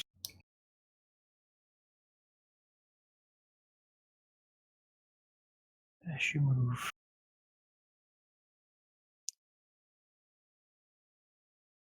move down here.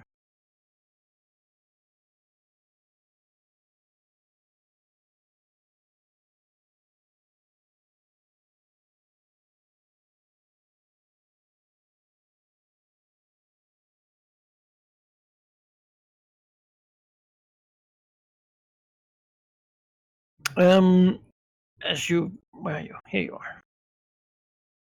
Yeah. Move you to a different location as you move down towards the coast. It seems they have somewhat stopped hunting the crabs. You don't find crab pots, as you did before. In fact, you don't find really wood at all. Seems they're done with that phase. Oh no, they're evolving. But they no longer need to hunt the crab. They are the crab! Yes, they are. They are the crab goblin tribe. Let me pull out my crab creature template. The croblins. Goblins, yeah. Plus I- 1 CR you know- for crab mutation. You allied yourself with the Winter Court. I think I'll ally myself with the giant crab for power. We had this conversation last week. Giant yes. Patron arrived. Giant crab seems to have a plan. Certainly, I can give it that. Planny crab, You know, he really says what he means, and and that's I crab. respect it. For Lith goes in the battle riding a giant crab. it's like a stegodon from Warhammer. She just sits on top of it like Master Mundi on top is stegodon. It's just a crap. Yeah, Bundy has so much bling too. he has. Yeah, I can Most see it. swags. I too could be playing down. Yeah, get one of those On the swag crab. swag crap. I know how much you like big, expansive maps. So. Pimp my crab.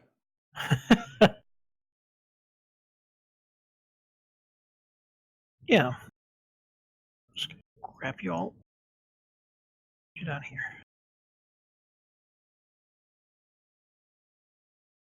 Expose the land. If you come here, out into a widening of the cave, you can quite easily hear the goblins here moving about. Water is splashing, moving more than it generally seems to do in this system, perhaps being moved around. Goblins are chittering and hissing, doing what they do. Speaking goblin, you know.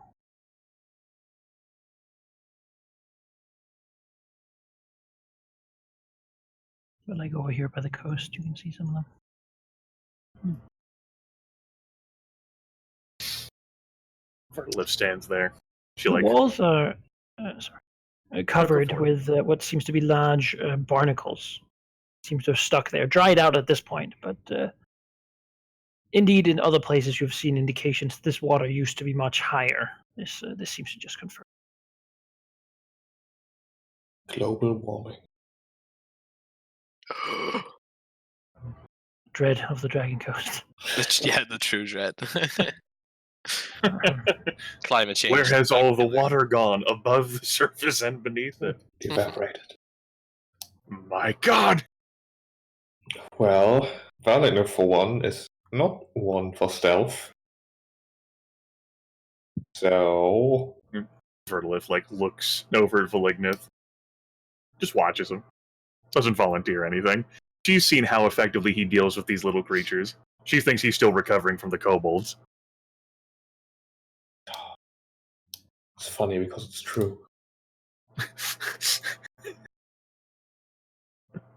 Ever since then, he's sworn to like hate and hurt little things.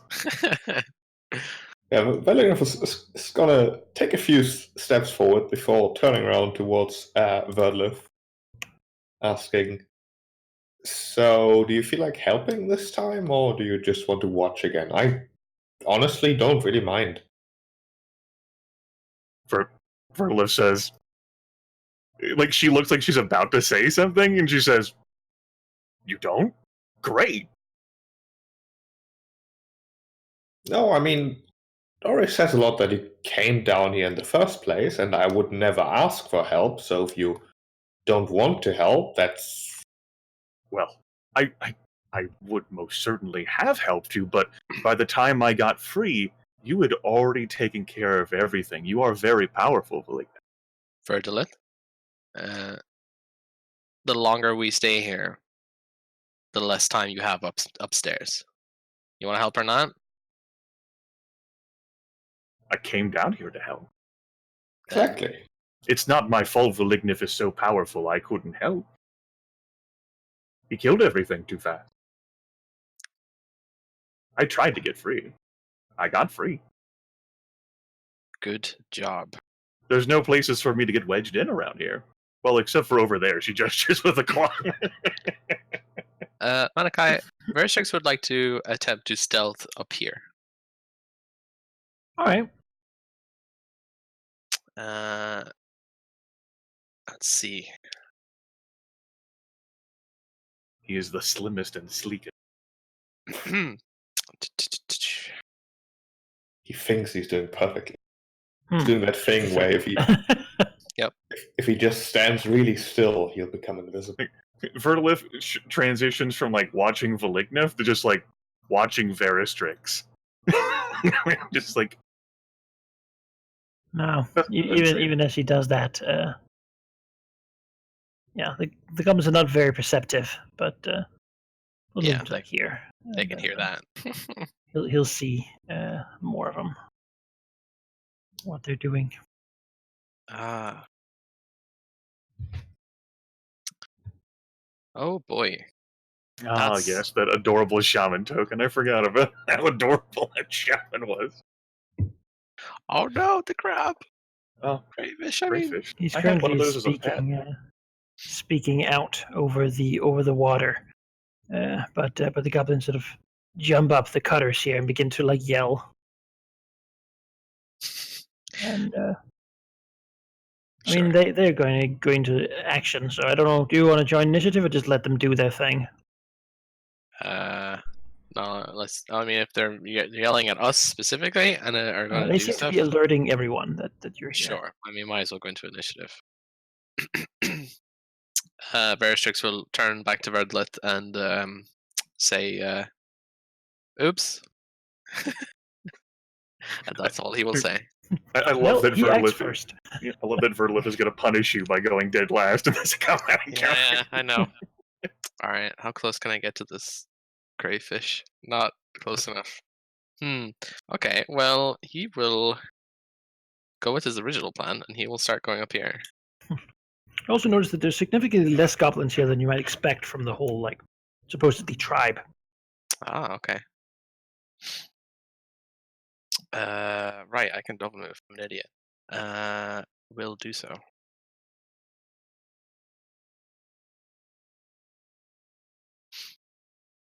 Streak up the little opening. That will be him. Yeah. This crayfish actually kind of hard to see. And we'll basically like as commotion begins, it seems the shaman has some sort of power over it as it will just sink down under the water here in the little brackish pool. Its body sort of moving flat down and becomes very hard to see, even though you know it's somewhere in the pool. It is invisible as long as it is underwater or within a body of water.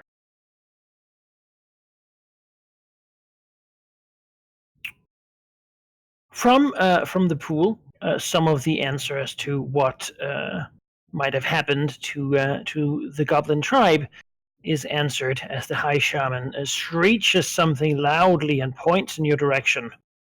Well, the direction that Veristrix went, as the creature climbs up from where it has been prostrating itself in the water to the shaman.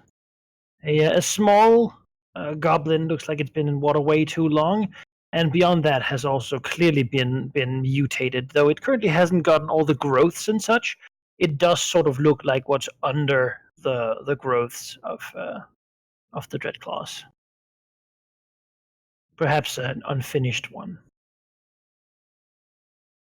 As it begins to sort of shamble run over here, trying to get what it has been told to go get.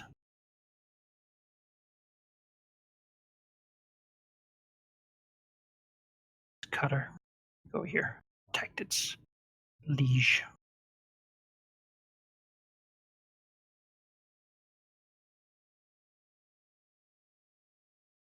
A lot of goblins. Yeah, well, that'll guess. But to Taraxos's delight, none of them seem to have bows. No, whatever bow ones are not here, at least. Verlith scolds Phylacteries. Now don't go out there into the middle of them. It'll be harder for me to help. She like wags a claw as a free action. Alright, mob. Well, who knew that the secret to getting your help was not to ask for it? And then sometimes you do help. I can't really blame you for it, however, that's just your nature, isn't it? Balagnath will just wait here and glare at goblins. He'll skip his turn. Actually, he'll do total defense, like lowering his shield in front of him just in preparation. Sure. These ones are gonna stay out here too.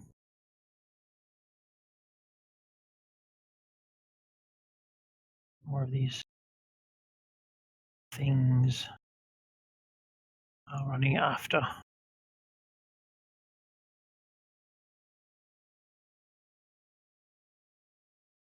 Running after Varistrix. Draxus.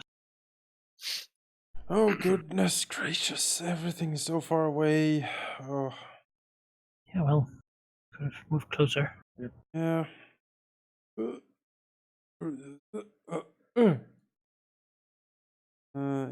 Here, the goblin. Vertilif like winces, and Valignith is like Tilraxos just all the way out there.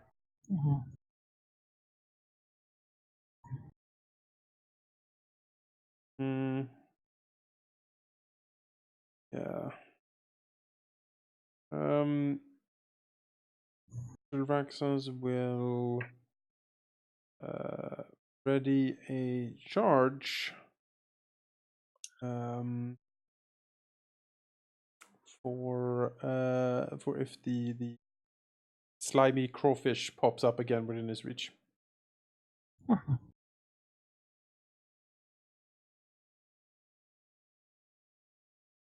Goblins sort of stand up, get ready for this.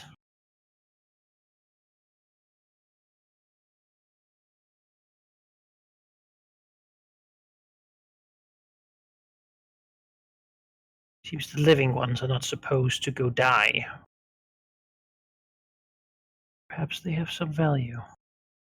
As it's the shaman's turn, and he looks to you, sees that there's more than just Varistrix.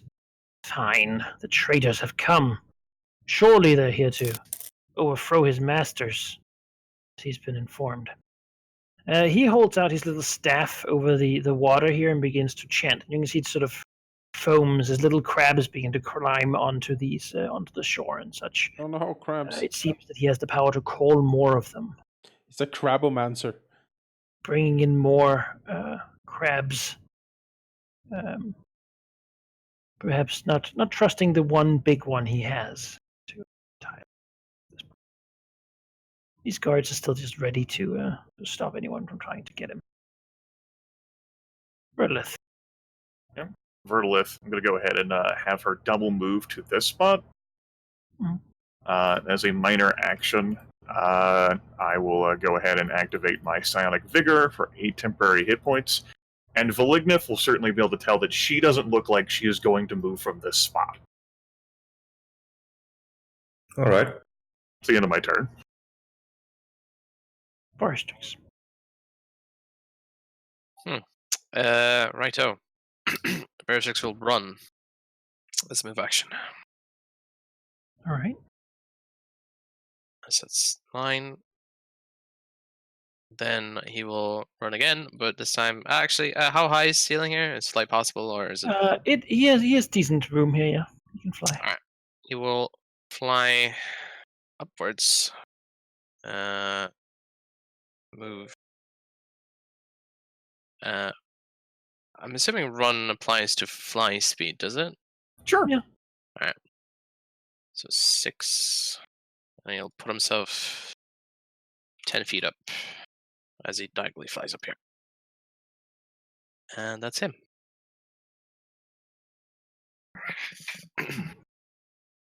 Yourself. Oh, yes. Yes. As Chorexos will get to charge, Aha. giant crawfish comes to get him. Smack. Oh, comes to get him, huh? Well, Alright. he's close. A big crawfish, actually. I see. Yeah, it is very big, and also seems to have some of this. There's like juice on it. It's usually not a natural creature. Vertilith can. Well, I guess I'm in it now, so let's. In the middle of a charge. Oh, Yeah, that's so very large. large crab, isn't it? It's a real big crab. Well, I'm charging. It's alone. I have combat advantage with damage. Oh yeah, 20 AC. No, he strikes at its hardened carapace, and And as some of it cracks, like underneath it, there is a sheen of metallic sort of infusion almost. All right, well, I try my Living best. in these waters for a long time. My charges are not up to snuff tonight. What's over here? Charges. Oh, really? Yes. It just moves down all four and like runs at him. As it does, like parts of this growth begins to pop wildly at it as it tries to throw itself and just grab onto Tilraxos. Ew. And then let the growth do what it may. As it does its crazed charge. No. Miss. Missing and then taking a point of damage as it basically pops on the ground. Its body inside completely eviscerated by its own like growth potential. The hard shell it doesn't have, not able to hold it together. I imagine like it smashes into one of Tyraxos's ice crystals that is growing on him. And just, gets impaled.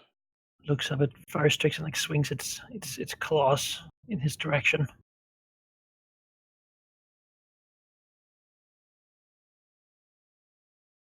Shaman will wiggle his staff and yell more things. The mistress demands it. The mother says to get them. Kill the big crabs. Take the land crabs. Take them to the water. There's more. More of these things will begin moving. Valigneth. Well, Valigneth will also run forward, telling Verlov that, he didn't start this, but, it's not his fault. It's a free action for a level yell like, why not stand shoulder to shoulder, you idiot? This is Or not some fun. other draconic equivalent of an insult. And then Valigneth will, I think, also charge. Well, these two squares are the same distance, so he'll go here. You ran in your turn, so you have a -5. Did I run? I think I moved 6. You ran. But if you just moved, then yes. No, you might like- just have flavor run. Flavor run, yes. Sure. Oh, Quickly you move, were, which you is were like- right here. Where were you exactly? Yeah, I moved like so. Mhm. 6. And then charge 2. Sure. Make your melee basic attack. Want to do anything else? No. Advantage. Blap. 32 for 10. Yeah, you squish it. Yep. For the turn. Fortunately, can't activate my auras right now.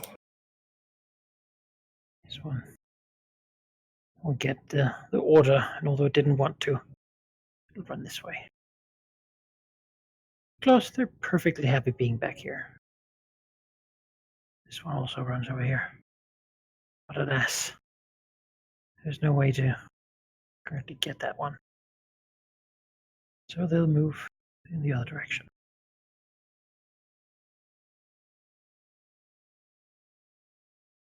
Raxos. Well. I suppose you should technically. No, whatever. Let's go with it. Yeah, Raxos. Okie doke. Well, I will take a swing at this thing.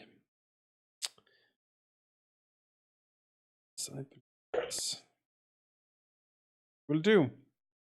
Vengeance.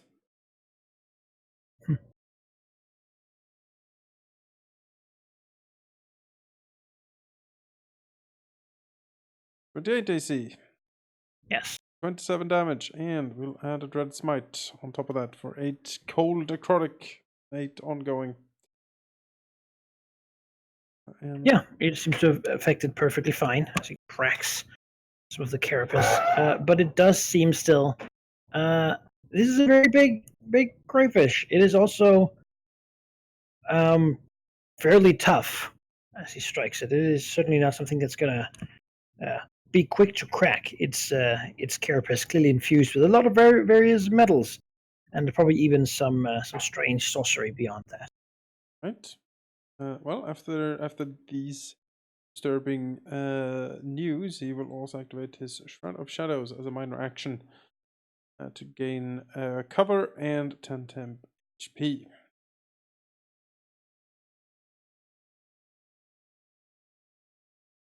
Mhm.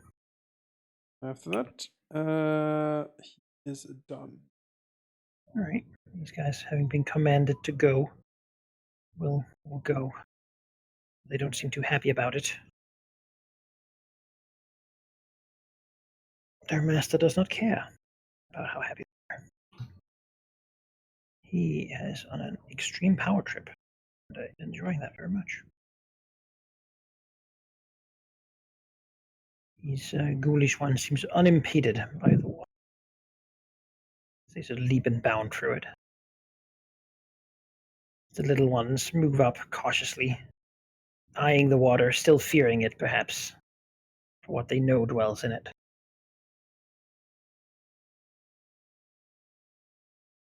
And more of these ghoulish ones sort of climb up from around the throne of the shaman.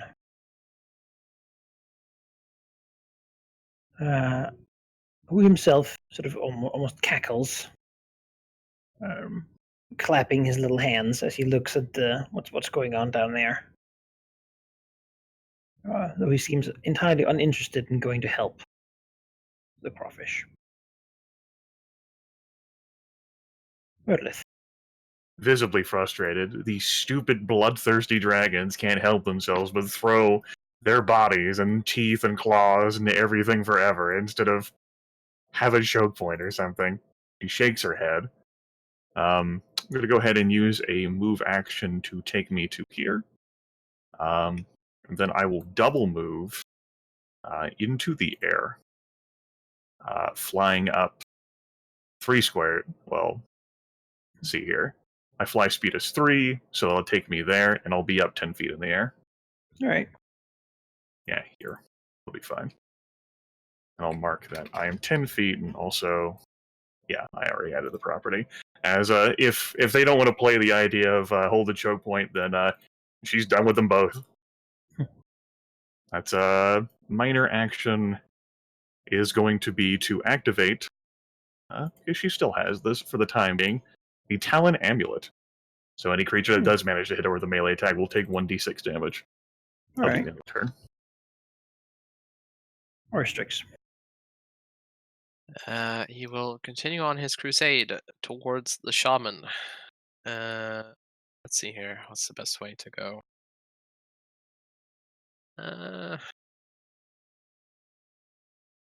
Yeah, right. He will fly run again twice, so 12. Get him over the water.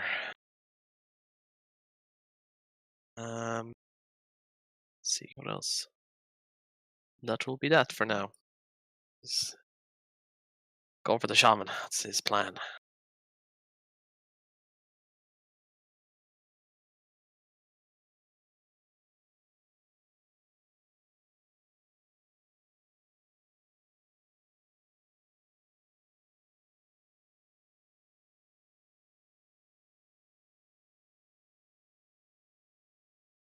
The crayfish is silent in contemplation. Makes its attacks. Yes. Miss. Yes, yeah. I was It sure for a moment that I had tries to just grab got- Tulvaxos, and its pincer claws, it would have said if it was muted. It's pins. Attempting to grab him, but being unable to, it'll spend an action point. As some strange Oh, magic has action crab. quite been in it. So it'll try again. No, my defenses are 2+ currently from the cover of the shadows. Laying into him. The Court of Winter rebuffs Woo! the Thanks, crab. Winter, for the partial concealment. Yep. Scratches and cuts. Though, could you just click that power? Shroud of Shadow? Mhm. +2. My AC, I believe. Yes. So It does have blind sight. But let's say that it also confuses blind sight. There's a magical, mystical shadow thing. So. But it can't be blinded. I know that much. Okay. All right. Well, impressed, perhaps. These things. See, the big one is left. There's other ones to be had, so they will move down here.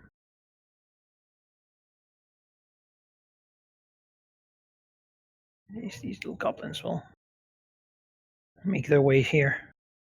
Malignant.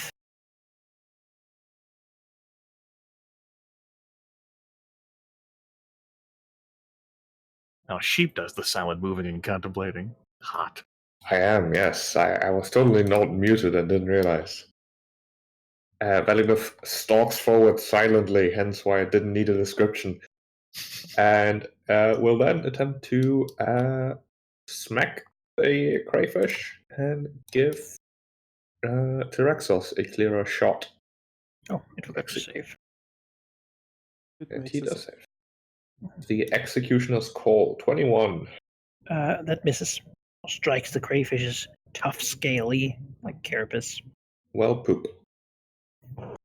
Gonna. I believe that's a minor action. Yes, minor action to summon his power jewel from his hoard to regain the encounter power I just used. Which I will then use next turn again. I'm just gonna click my short rest button just for my own bookkeeping. Because that. Oh my god, you cheater! I can't believe you. Makes the power red instead of gray. Right. And that'll be Valinor's turn. At least he activated his aura. That's a thing. Gotta move in. There's a big slimy crayfish here. Surely it is not the target of Tyrexos. So it'll try to cut it with its little sword. Not happening. These ones see Varus tricks. He's still some distance away though. Not so moves down here. And then it'll charge in a crazed charge against Malignith. It will get him. Yeah. Oh, look at that. Sure does. Yeah. As it jumps on him and then like pushes itself towards him and it's like its body begins to convulse and twist in this weird expansion basically. The oozy slime sort of as spikes from its body, bone spikes, corals if you will, pierce some part of his skin. Some of the oozy stuff gets inside and begins to he feels like a strange burning as his draconic power sort of keeps it from actually growing corals inside his body, but yeah, it certainly is a very unpleasant to have in his body. And this still dies though.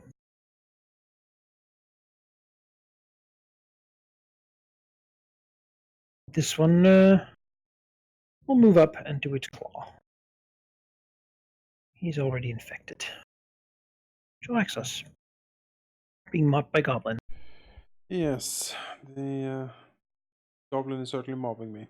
Well.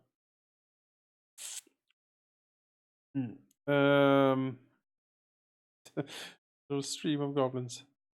They're going to form a nice orderly line. Yeah, take turns. Adorable. Well, let's give Malignith space, I guess. Down here, and I will take a swing at the crayfish. Oh. Thunder strike. I will have bonus damage now.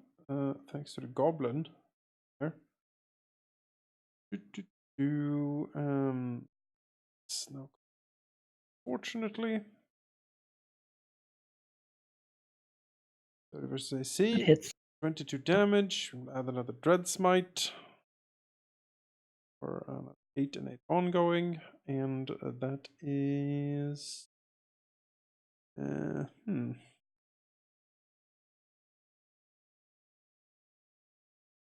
She lashes into it.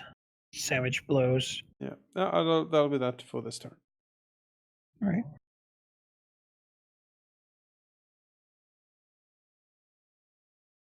This one's a little cautious. It'll go over here. It feels like that's enough for it. It's Well, cautious, actually- you say, as it walks towards 3 dragons. Yeah, well, it doesn't run towards 3 dragons. That would be, yeah, even less cautious, I suppose. Like these ones do. They don't even care. They just bound through. It'll do its ghoulish charge. Throwing itself. And dying in the attempt.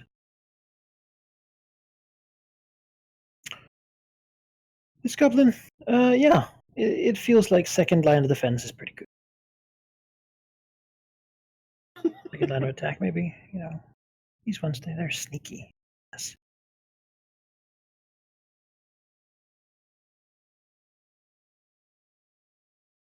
So here, let's charge. Failing to do anything with its strange, deathly existence. The shaman swings his staff, and a few more crawl up as Aristrix seems to be closer.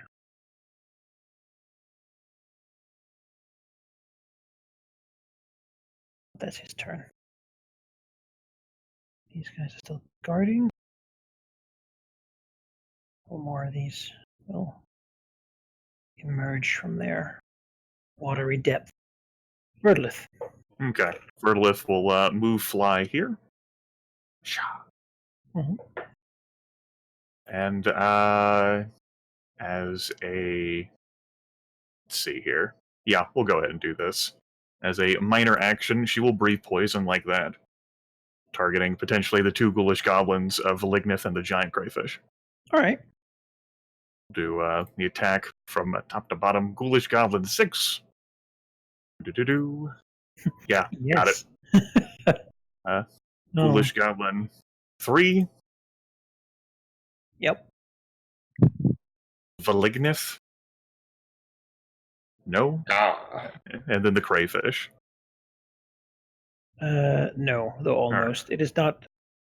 It is not a very nimble crayfish, but Did not go to the ogre school of fucking reflex training, right? not and quite. and then she'll convert her standard into a move and fly here, figuring that these 2 obstinate fools want to do this, but Veristrix, you know, you might be harpooned or something. Who can say? That'll be the end of my turn.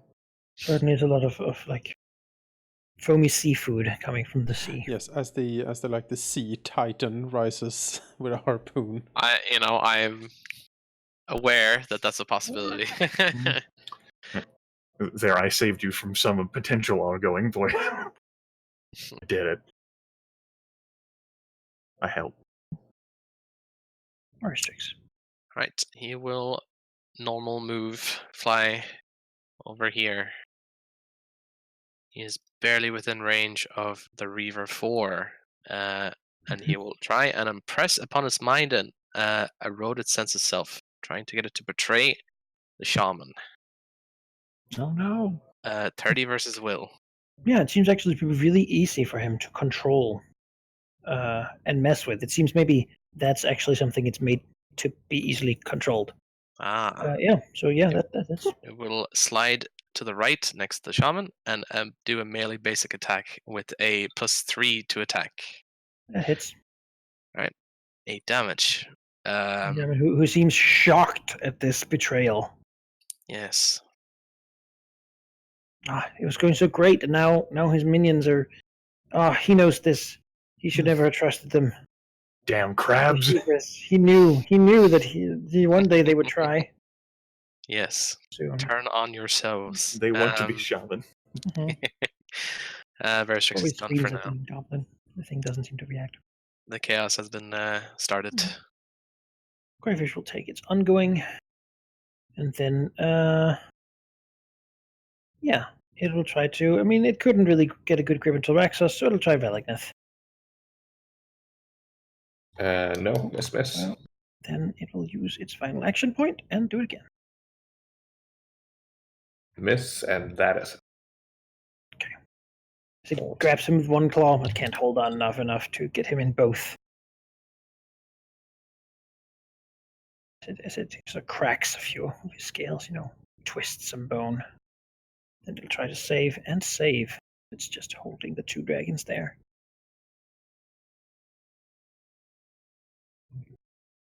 This goblin, he's good. He's fine. Magneth, you're ongoing, and then you got your turn. Yes, 5 ongoing. And then, first of all, he will heal himself. Put himself back together. Undiminish himself. Undiminish, yes. Healing Surge +8. Should be enough. Not quite. Pretty good, though. And then he will attempt to smack the crayfish, confuse it, befuddle it, one could say, with the word of befuddlement. To which he gets a damage bonus because he just got hit. And he also gets... Wait, is that a power bonus? No, that's just an untyped bonus, so a total of +5 damage to this. Ooh. 15 as well. Yes, actually, this crayfish, as he tries to diminish it, feels that it too has had its mind weakened and trespassed through by quite a lot, actually. It's very easy to begin messing with it. Excellent. Then it will take 13 Yes. damage. And the first time any allies, which will likely be Tyraxos, hit the thing, the crayfish will hit itself. Mm-hmm. Or an enemy of my choice, if one should appear. All right. There is technically a goblin cutter next to it. No. Save against the ongoing? No. Sad. That's a good idea. That's a good move for you. Mm. And then the cutter will cut. No. This one will step over here, seemingly to push the other one away from the shaman. Tyraxos.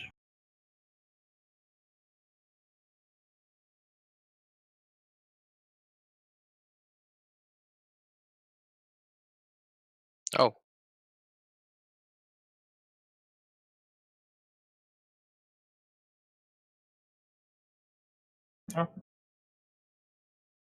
Oh no. Ah! Panic! There we go. Everything's back to normal. Wonderful. Yes. Well, giant slimy fish. I just have to keep swinging at you, really. Mm-hmm. Yeah. Vengeance. It seems to be its plan too. I mean, We are in a I thought call. really hard about this. Yeah, when 2 sluggers sort of meet, that's kind of what's going to happen here. I don't have to employ fancy tactics just yet against this thing. Yeah, you have +1 from Validness Aura. All right, wonderful news. Next to me, so do a bit more damage. How can I charge this bastard if he doesn't die or move? Statements. Wow. 26 versus AC. that hits. 25 damage. Tyraxos It is bloodied. again. You'll notice that it's bloodied. It begins to move faster, more angrily. Oh no. It will also Swings hit big itself. points of claws. Oh yes. And now it has It's just bloodied rage, so it has penalty to attack, but it will still hit itself for extra damage. It is very mad. just flips out. Smashing completely. itself in the face with its Oh. claw. Goodness gracious. Beginning to rip off one of its own eye stalks because it's so confused. I'm very confused crab. Mhm. Well, that is upsetting news. Tyraxos could breathe, but I would like goblins to be a little bit closer to me if possible. The goblins don't seem to want to be closer to you. That's also something I can, support and agree with. Yeah, Tyraxos is done for now. This goblin will move in though. He can get a flank. That's okay. 15 does not do guys are getting pretty excited. You can hear giggling as they sneak around. You're pulling a Moving fast around. one on the dragon. Entirely unseen. The dragon does not know what will happen. It's going forward to flank 2. A little braver when the enemy is not facing him. Because that's going to make a big difference, he knows. Snicker, snicker.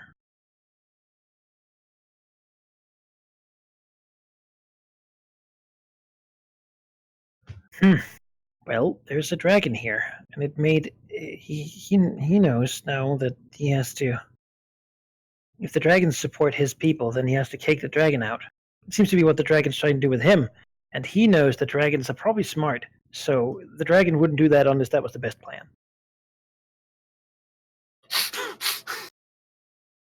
He's always the smartest goblin in the tribe. The logic is unimpeachable. Yeah. Unassailable logic. Yeah. So they go over here and begin speaking a curse that he learned from his patron. Moving out a hand and like grabbing a crab and then ripping it apart and throwing the pieces everywhere. And trying to curse foresaw. Joke's on you, we're already cursed. Let's see. Would a no? That hits. Yes. Right, 3 damage, and he is blinded. Save ends as some like a veil is laid over his senses. Can't see. That is rude. He sees only the other world, the true world that is behind his eyelids that the others don't know about. Yeah. Right. As a reminder, that's what happens when here. you're blinded. I'll step over here, sort of menacingly swing its claws, very regretful of what it did. So to go and be ashamed of itself. If only Veristrix could see that menacing swing. I'll stay there. Verlith. Yeah, if only. Okay. Well, Verlith can't see that Veristrix has been blinded. How could she possibly see that, right? Mhm. Would be a silly thing. He shouts in Draconic, "I can't see." Well, who knows? How could he possibly? She'll like go here and she'll land as part of the move action. Do. Howdy. How's it going? You come here often? Great. Hi. So Swampy growl. now I know that we don't really see eye to eye, but let me just see if I can do a standard action attack here on you. Can't, because I'm not really in this. Mhm. I don't really care. Oh, You're there. I'm there. Pretty great. All right. Verlith lands. She ends her turn. That was good enough. This one doesn't charge, throwing itself at her, No. but knowing that its poison will be much useless.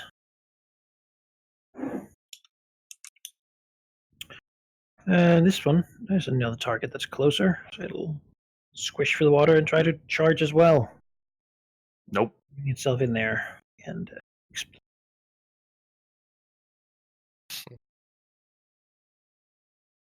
More effective against dwarves. right. Verstrix is blind, can't see anything. Can't see anything. Right. However, he has an imprint of where at least he could be going, so he will fly down here.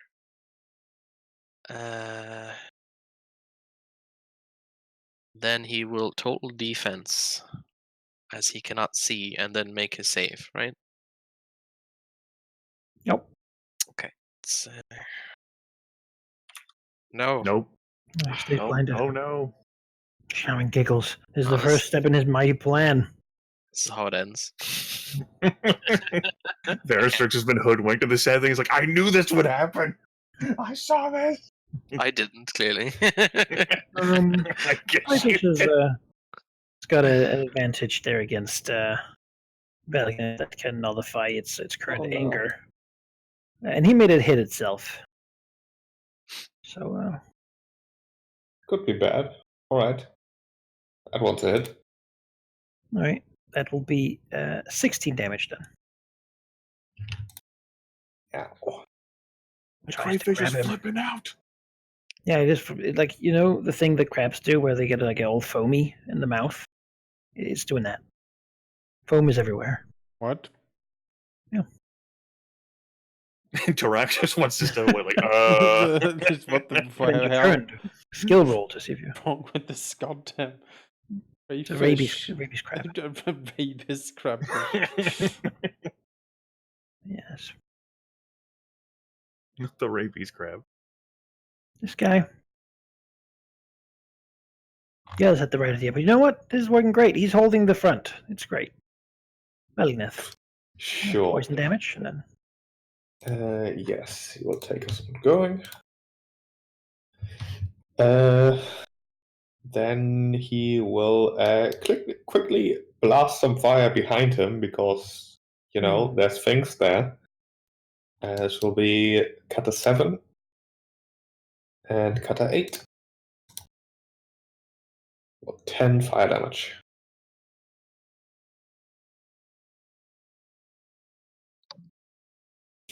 There we go. Yeah. All right. They're burned to crisp. And then he will once again try to set up the crab, deliver its head.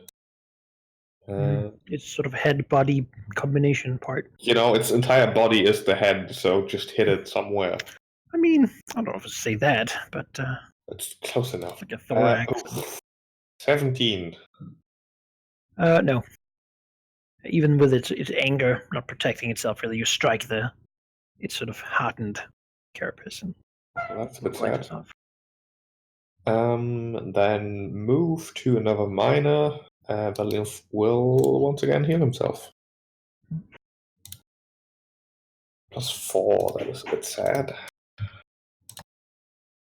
18. And everyone within 5, which is only Tyraxos, gets +2 power bonus damage. I want to make a save. Yes. No. No. I do not want to make a save. Goblin Sorry. Cutter has clearly is not the target, so he can continue safely trying to stab the dragon.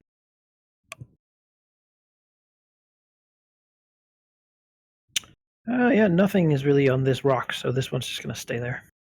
Axos, Well, you're giggling from behind you. oh no, the cunning plan of the goblins. He's fallen for it. He's yeah, exposed. There's There's nothing he can do. I guess we'll see about that later. Doomed. Doomed. Yeah. Like they're creeping up, giggling way too loudly. Ooh. I want the tail. Crab tail. They are very ambitious, I'll give them that, and born optimist. It's more stupidity than anything else, but yeah. Can there be a goblin paladin? I wonder. Let's swing at the slimy crayfish. It must die.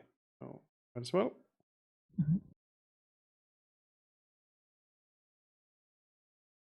And I had a +2 to damage. +1 to it. Against the crayfish. Yep. Well. No. See, No. Not gonna do it. No. I am done. See, it's fairly decent what it is. Ah, This moves in, crab tries to stab with advantage.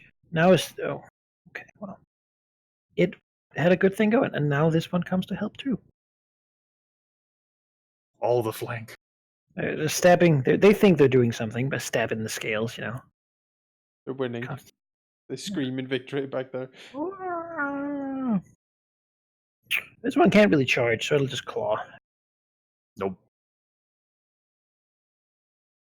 Shaman though. He actually got that off. He didn't actually. He clearly has learned great power from his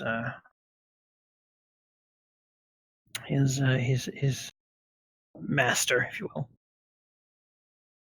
And now is the time to really do it. As he will summon the idea of spectral bees. Oh no! and try to curse Varsix more. No, the No. curse of the spectral beast. The mind resists. He is not. He doesn't care about these paltry images. He Oh. knows far greater psychic power than that. Well, the shaman thinks it worked and is giggling to himself. Power he wields. He doesn't even need the giant crab. He can do this by himself. His crawfish is still standing too. It's gonna be great. As it like it's flipping out over there, like ripping up its own appendage. Just Vertilith like looks at the schoolfish goblin. Doesn't really care. He's like scratching out a foot. Yeah, cool. She tried to attack it. Her heart really wasn't in it. They don't really concern her.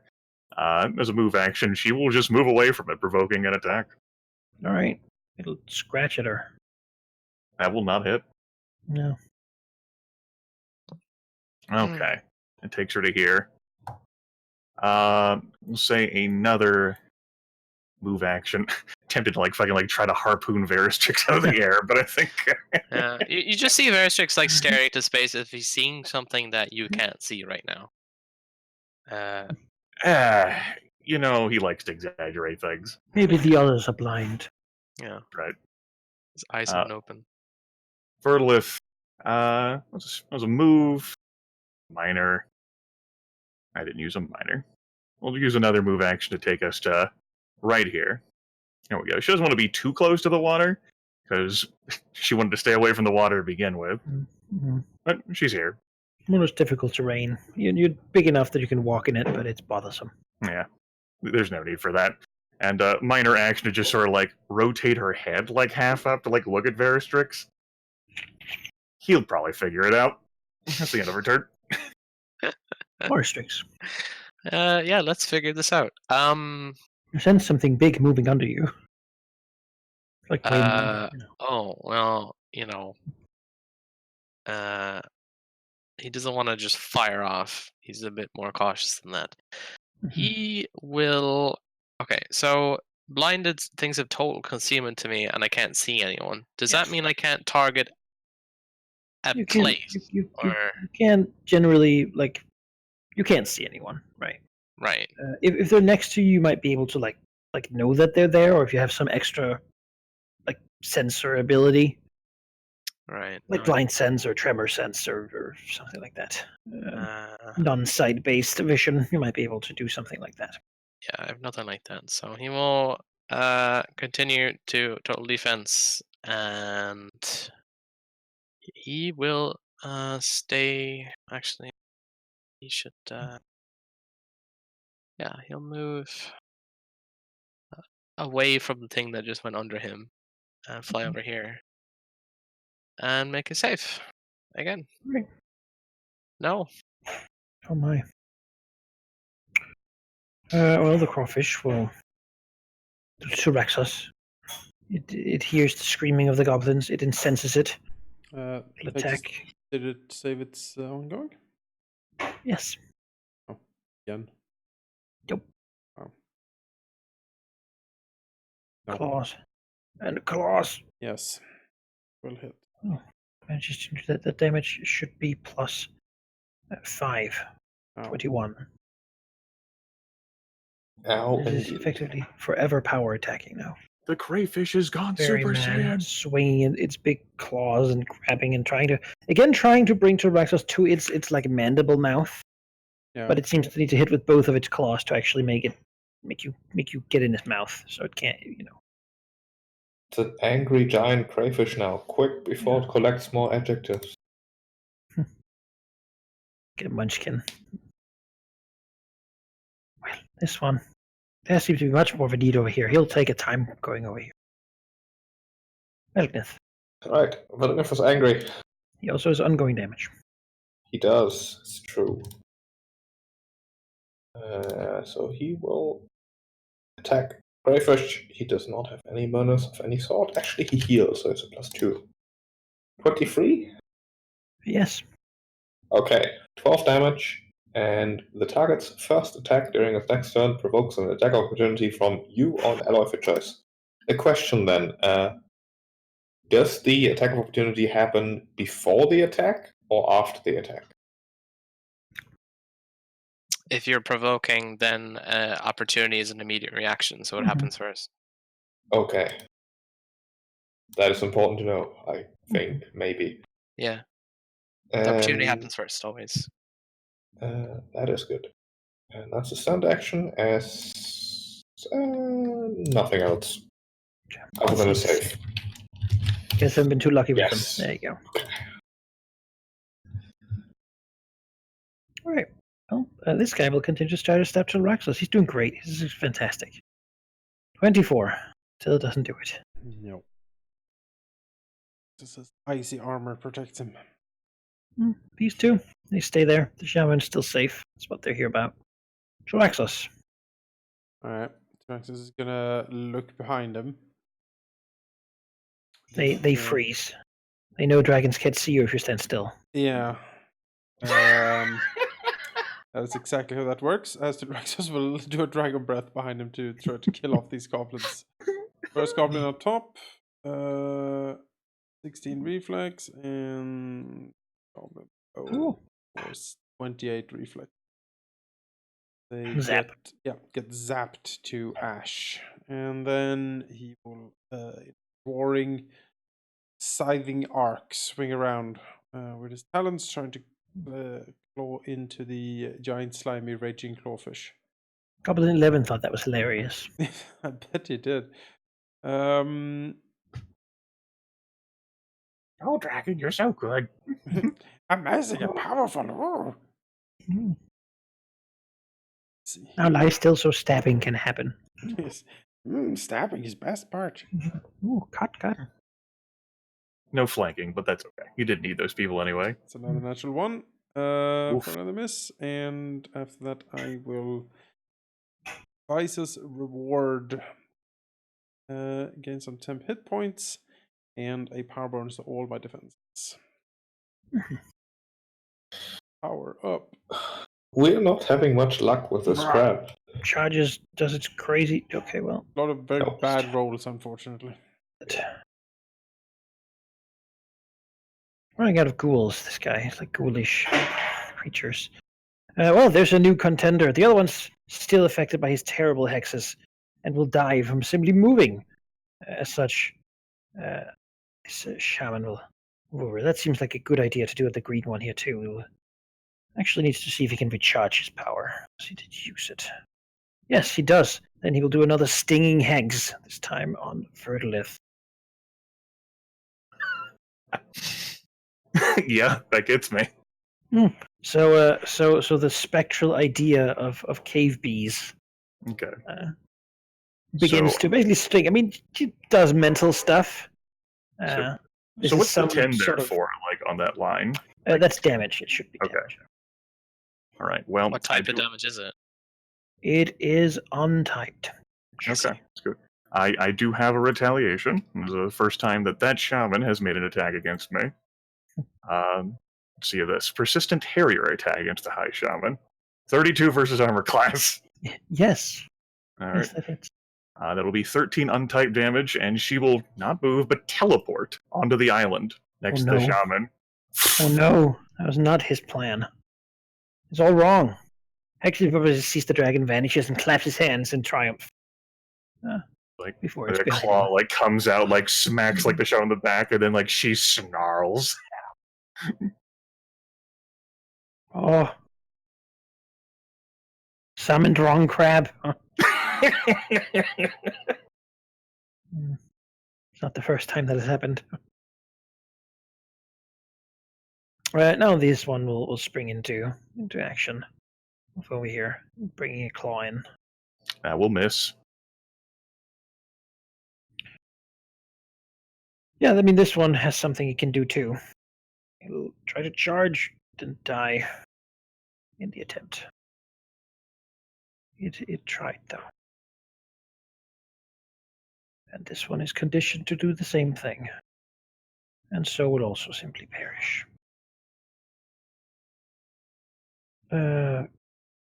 Verdolith. All right. Yeah. So if I move, I will be haunted by bees. Yes. They will give me the stinging hex. Stinging. Very unpleasant. All Or right. would be. Then again, not moving is kind of what Verdolith does. Right. So let's see here. First thing that I want to do is I will use a minor action to 1 point augment a battle mind's demand, which will mark both the High Shaman and Reaver 5 until the end of the encounter, until I use this power again. She is upset. The second thing she will do, eyeing down the shaman, she'll say, "You have tricks? Watch this." And 2 power point augment a twisted eye attack against the High Shaman. 27 versus armor class. Yep, that hits. He will take 13 untight damage and be blind until the end of her next turn. Oh. No, what is this? He doesn't see the tricks. He's missing it. Sure. In addition, she will go ahead and utilize her daily here of pinning weapon. This creature is immobilized until she is no longer adjacent to the High Shaman. Okay, this creature is in a bad spot. Can't see, can't move.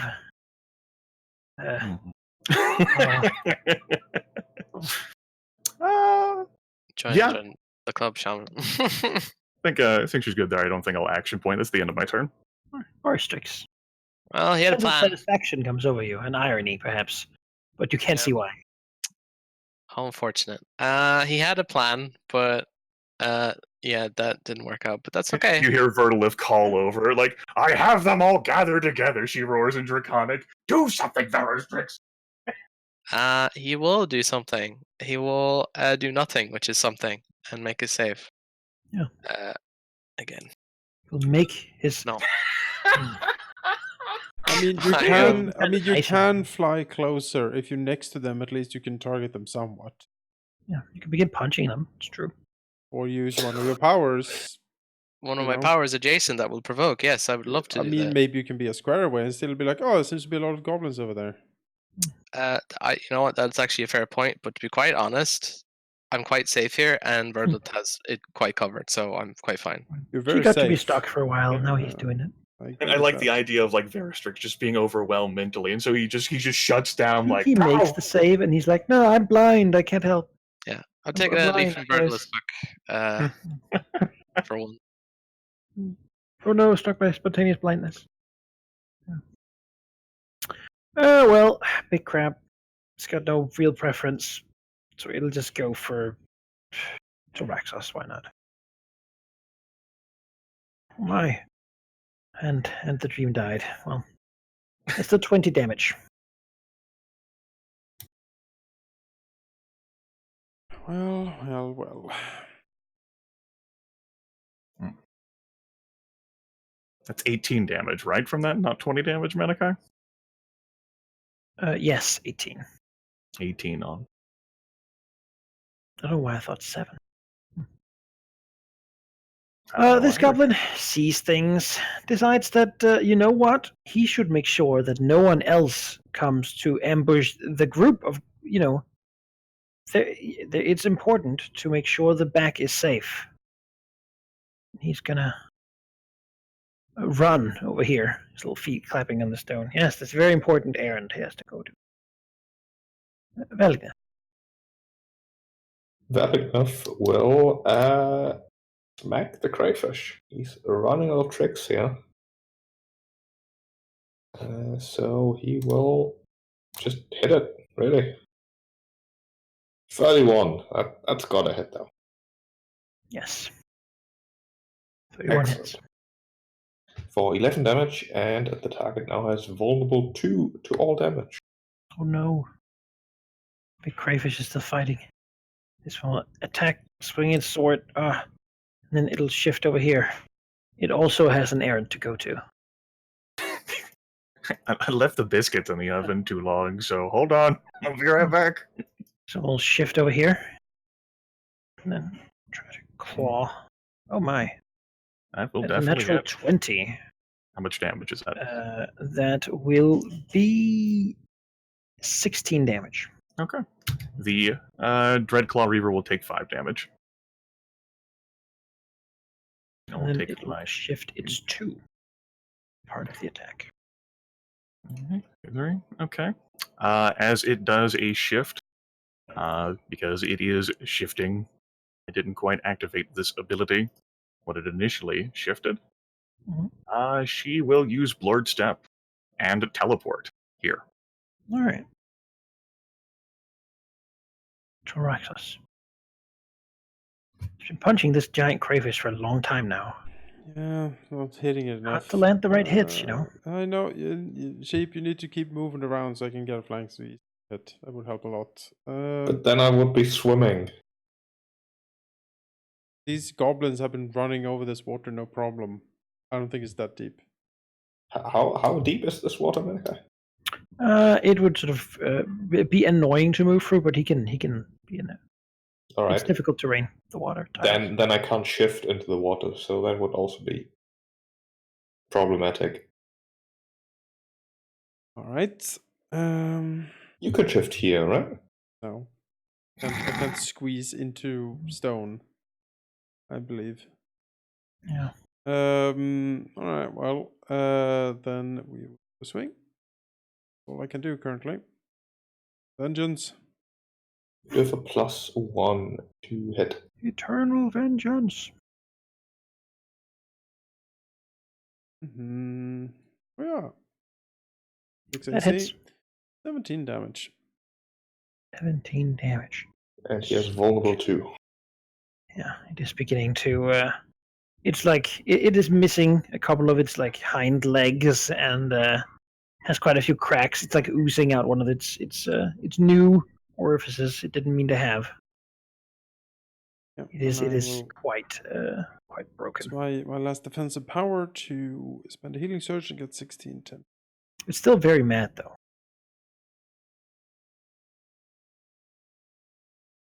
Oh, the shaman. He can't move. He can't see. So he will attack with his trying to just do something. Actually, he's a bit of a coward. He'll just he'll do the total defense of just like holding his hand over his head and beginning to like wiggle about, trying to just not be hurt. Yeah. No, squish. I will be good advisor. Yes. Can serve well. He's very loyal. Never betrays. Vertilith is unconvinced. Yes. So moves over here. Claw attack. That will miss. Vertilith. Okay. Vertilith. Shaman is offering to join her, to be her advisor, to guide her realm. Her realm. Vertilith looks at the shaman. Green Figures crab is that- great green crab. Vertilith does think that she can do better in regards to advisors. Like, she's trying to aim Advise, no upward. squish. She fucking shaman would say that. Vertilith remembers the shaman and how the shaman glared at her a year and some change ago. That was a slight. These damn goblins that she's had to do nothing but waste her time with. And this has really been nothing more than a waste of her time. It's been pretty aggravating. So she says, "Let me show you what your master can't do." As power Wait, don't show yet. pours out of her body, and we'll go ahead and activate a daily here. The Nightmare Vortex, which triggers on all visible enemies on a close burst 1. Right. She generates a vortex of nightmares around herself that engulfs the minds of her enemies, forcing her foes to move away from imagined attacks. Yeah. Okay. So let's go ahead and fire that off. We'll go ahead and target the shaman first. That's going to be a 27 versus armor class, really Yes. 29 versus armor class. That hits. Yeah. So that's going to be 13 on type damage. I also am able to slide him 1 square, but it doesn't matter because he's dead. Beautiful. We'll go ahead and hit Reaver 4 there. 29 versus armor class. Nice. Yes, that hits. And then Reaver 5. 26 versus armor class. Nope. Okay. Take that damage. They can be slid 1 square. We'll say that Reaver 4 gets slid here, and Reaver 5 gets slid here. And because I'm amused by this bullshit ability, we'll use Serpentine Armor on Reaver 4. An enemy adjacent to be shifted, and so must take 7 untyped damage. Aha. The combo. Ah. Yeah. And she, looks at them both and says, "Your shaman is dead. I'm leaving now. Goodbye." They seem to have no comprehension. All right, didn't think so. She will provoke attacks of opportunity from them both, as she will move action, fly into the air away. All right. Okay, that will definitely hit. The first attack will hit. Mhm. She'll take 15 damage, Shift there. and that one who hit her takes 3 damage. 53 minus 15 is... That's the end of my turn. All right. Water strikes. Yeah, same thing. All right. Sounds like, my God. Are you ever going to be able to see again? Probably not. No, that's okay though. Forever. Well, Crayfish, again, can't seem to get grip of him. We'll try Valagnath this time. No. No luck. Big thing is very mad. Goblin, there's a sham position open, but he doesn't really want to claim it right now, so he'll run over here. Basically trying to leave. Valagnath. Valagnath will attack the crab. Attack 25 Yeah, that hits. for 13. Crack. He would still be vulnerable 2 until the end of It's my true. turn, so he takes another 2. And that'll be all he said, really. And this one, Although, actually, Valagnath will take a step back. come right over here. And no, he won't. That's stupid. These ones don't have anyone to protect, but the order was to protect this place, so I guess he'll stay. Jaraxus. Kill the crab. I shall certainly try to kill the crab. Let's swing at the crab. +1 to it. Yep. Broken thing, smashing and bashing against its tough scale. 21 to AC. That hits, because it's very mad. 16 damage. Crack. Okay, Oh, fine. it's still alive. I'll spend an action point and swing again. Right.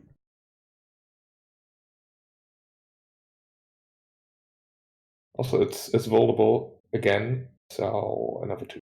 That's true. Kill it.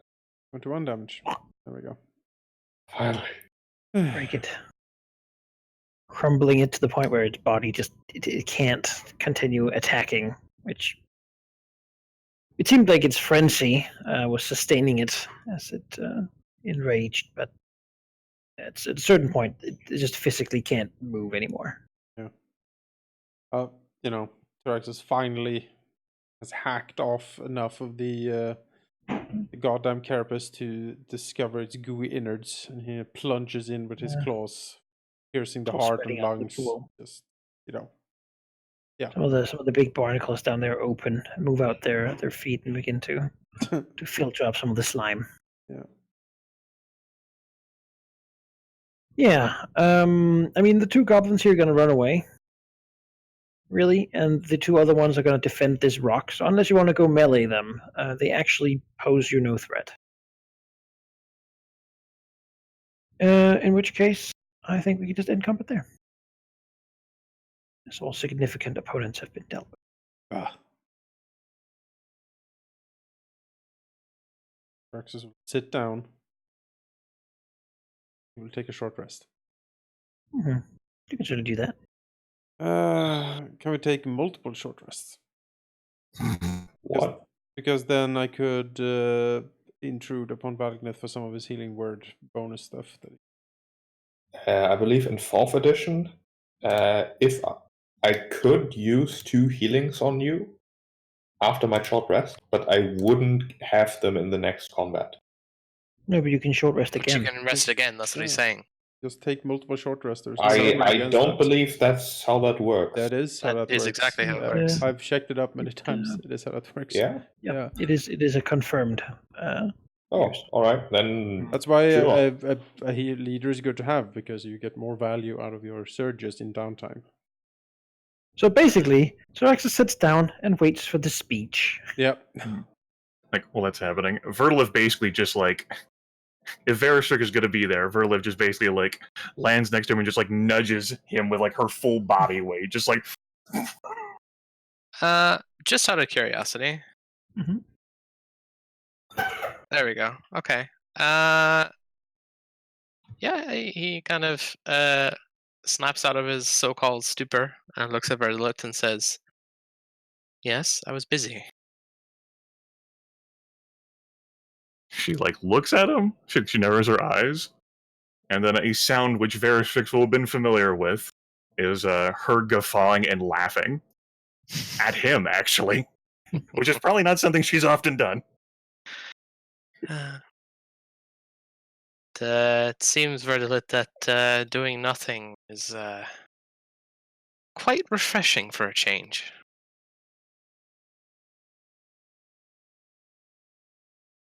Vertiliv like bobs her head up and down. Very amusing.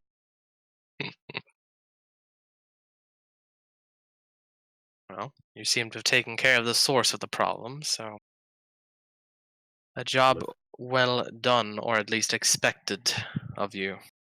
Vertiliv like looks back over her considerable bulk, and like the dead shaman and like the two creatures still like defending the island. Go back to Veristrix. Bobs her head up and down again. Vertiliv says, "Now, if that little insignificant creature had something on him you'd be interested in, I'm not going to help you pluck that. That's up to you. I mean, Send them into the water or something, or whatever you do, since you had a great think about it." Verishis could literally just pelt these things until they die, so I guess he will. Just like squeeze them into dust, I suppose, from afar, and then see what the dear shaman has to offer, if it has anything at all. Does he want to take his short rest, or? He'll take one, and then he'll just start while they're taking their second short rest over there. He'll kill them.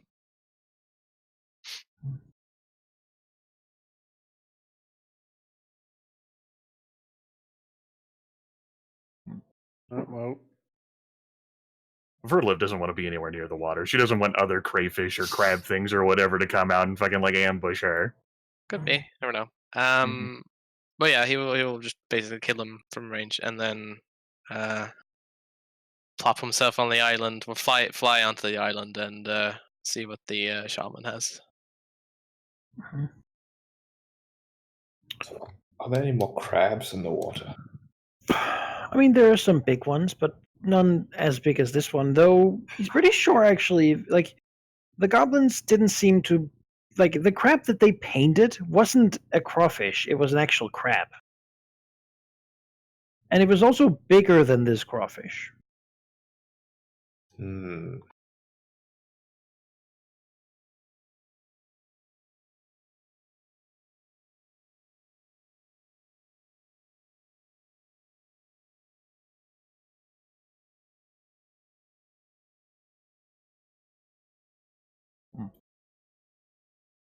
Also, this was our second milestone, everyone, so with 2 combats today, that would be an action point. Yeah. Wonderful.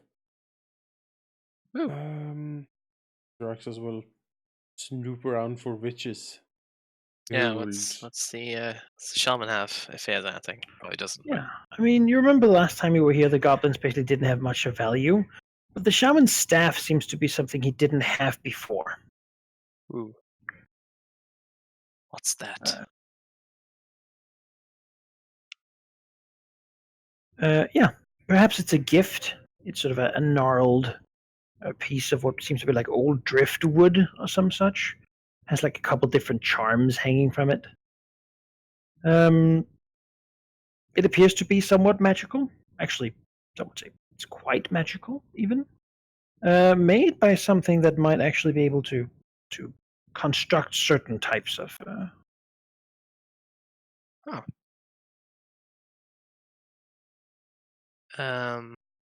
Okay. Veristrix would like to identify. Okay. I mean, you can take short rests here without too much problem. So, since you I believe you get a roll every time, we'll just give it to you. Okay. You're not in immediate time pressure. Sure. Yeah, what you have here is what he would have as a staff of provocation. Ooh. It's a very provoking staff, conflict seeking. It is a +3 staff implement with a daily power free action. That when you hit an enemy with an attack using the staff, one creature of your choice makes a melee basic attack against that enemy as a free action. The attacking creature also gains a bonus to the attack roll and the damage roll equal to your intelligence modifier. Ooh. Oh, that's nice. All right. Such power. Now I understand, though, he doesn't normally use his staff, but, Yeah, I don't know how that would work exactly. Depends on what implement you Scions trained can it. use orbs and staffs, but I don't know if then that you applies can to. use it just fine. All right. Cool. Lucky for me. Thank you. You should put it in your hoard. Yes. Oh, that's powerful. You can choose one of us or even the enemy itself if it has a good attack. Yep.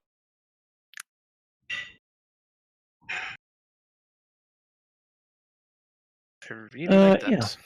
These two, we'll just throw them in the sea. Yes. After being harassed and unable to do anything, they will die, and wither, seemingly without any sort of command to do anything else than what they were doing. They just kind of let that happen.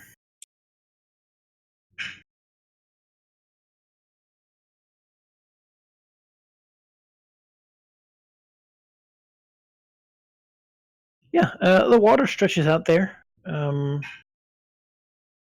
Allegedly, there's some sort of giant crab, and probably also more of the goblins. I mean, a lot of them seem to not be here, though it might also just have been casualties that were caused. That might just have died.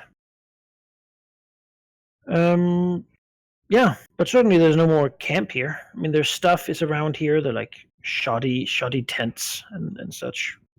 Cave painting juice.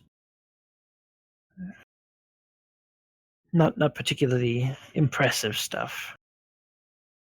Is there any sign of the witches? Not here, but as you look at their weird drawings, it's quite clear that on top of the giant crab, indeed, was a crooked figure that handed the high shaman here a staff. So we need to find the crab to find the witch. It all makes sense now. I mean, she is the carbomancer, so Yeah. makes sense. Yeah, you are the witches and their things. It certainly indeed seemed that they came from the water, so to speak. Sea witches, great. Can't swim. We can't go in there. Perfect defense. Why can we not swim? Look over to various tricks.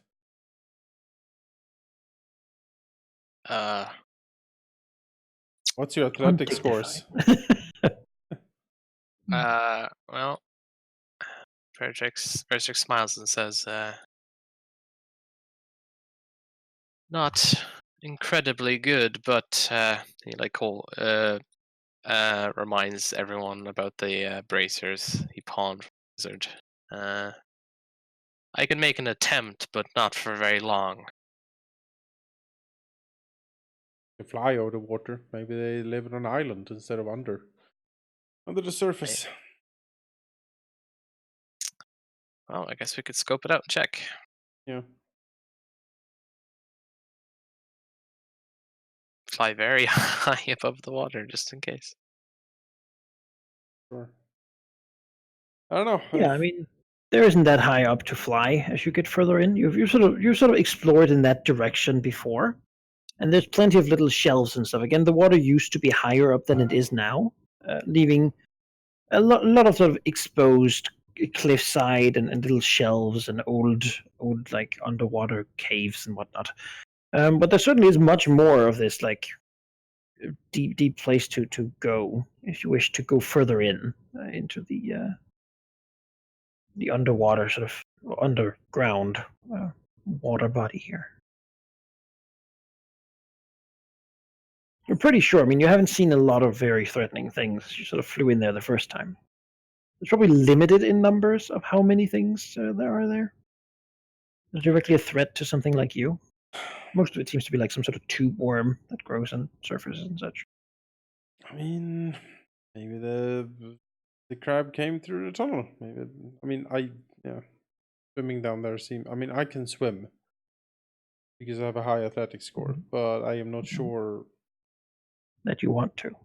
That I want to, and also how much the rest of the group will be able to. Yeah, I can only imagine that a lot of fire is going to be very bad underwater, but I'm not only fire, I'm just mostly fire. Well, we don't really know that they came from, like, under the water. They might have come from other directions. Camp.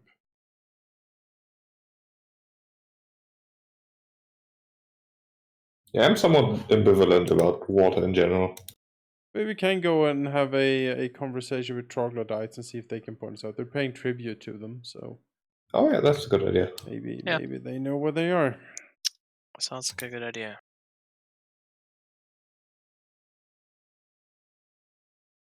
Yeah. Yeah. Yeah. Let's find the troglodytes. Yeah, if we have no clear signs of where they came from here, we might as well talk to froggies. Yeah, there's not a lot of tracks here. It seems like most of the water, like it doesn't really leave tracks when the native creatures swim in it. Yeah, everyone up for going to troglodytes for a bit of a chat, a little bit of a move. Yeah, a bit of a distance too. Do you go up and then like around to Verstrix's lair and then down, or do you take the trek through the hot burning plains and then through the narrow places with all the insect parasites and werebeasts and I think just this once, Verstrix will let them use his lair as a quick access point. Much more convenient. Yes. Can show the broken door to everyone. The outrage. Yeah. Look at this. I mean, the owlbear can't fix it, and the old man is useless, so. It was just newly painted. Yeah, beautiful. And now it's ruined. It just made the mind gas go everywhere. Yeah. Whatever. The thing that did it is now dead and eaten, so that'll teach them. Yeah. Yeah, and also this is my container of mind gas. Like, oh. I breathe it sometimes. Depending on what I've eaten, you know. I really concentrate, yeah. Yeah, it's a call ahead for the wizard to deactivate the trap. I have some friends coming over. Could you activating trap? Okay. All right. Yeah. So discussing Verstrix's gas, you descend his lair down back into the tunnels. Use him as convenient.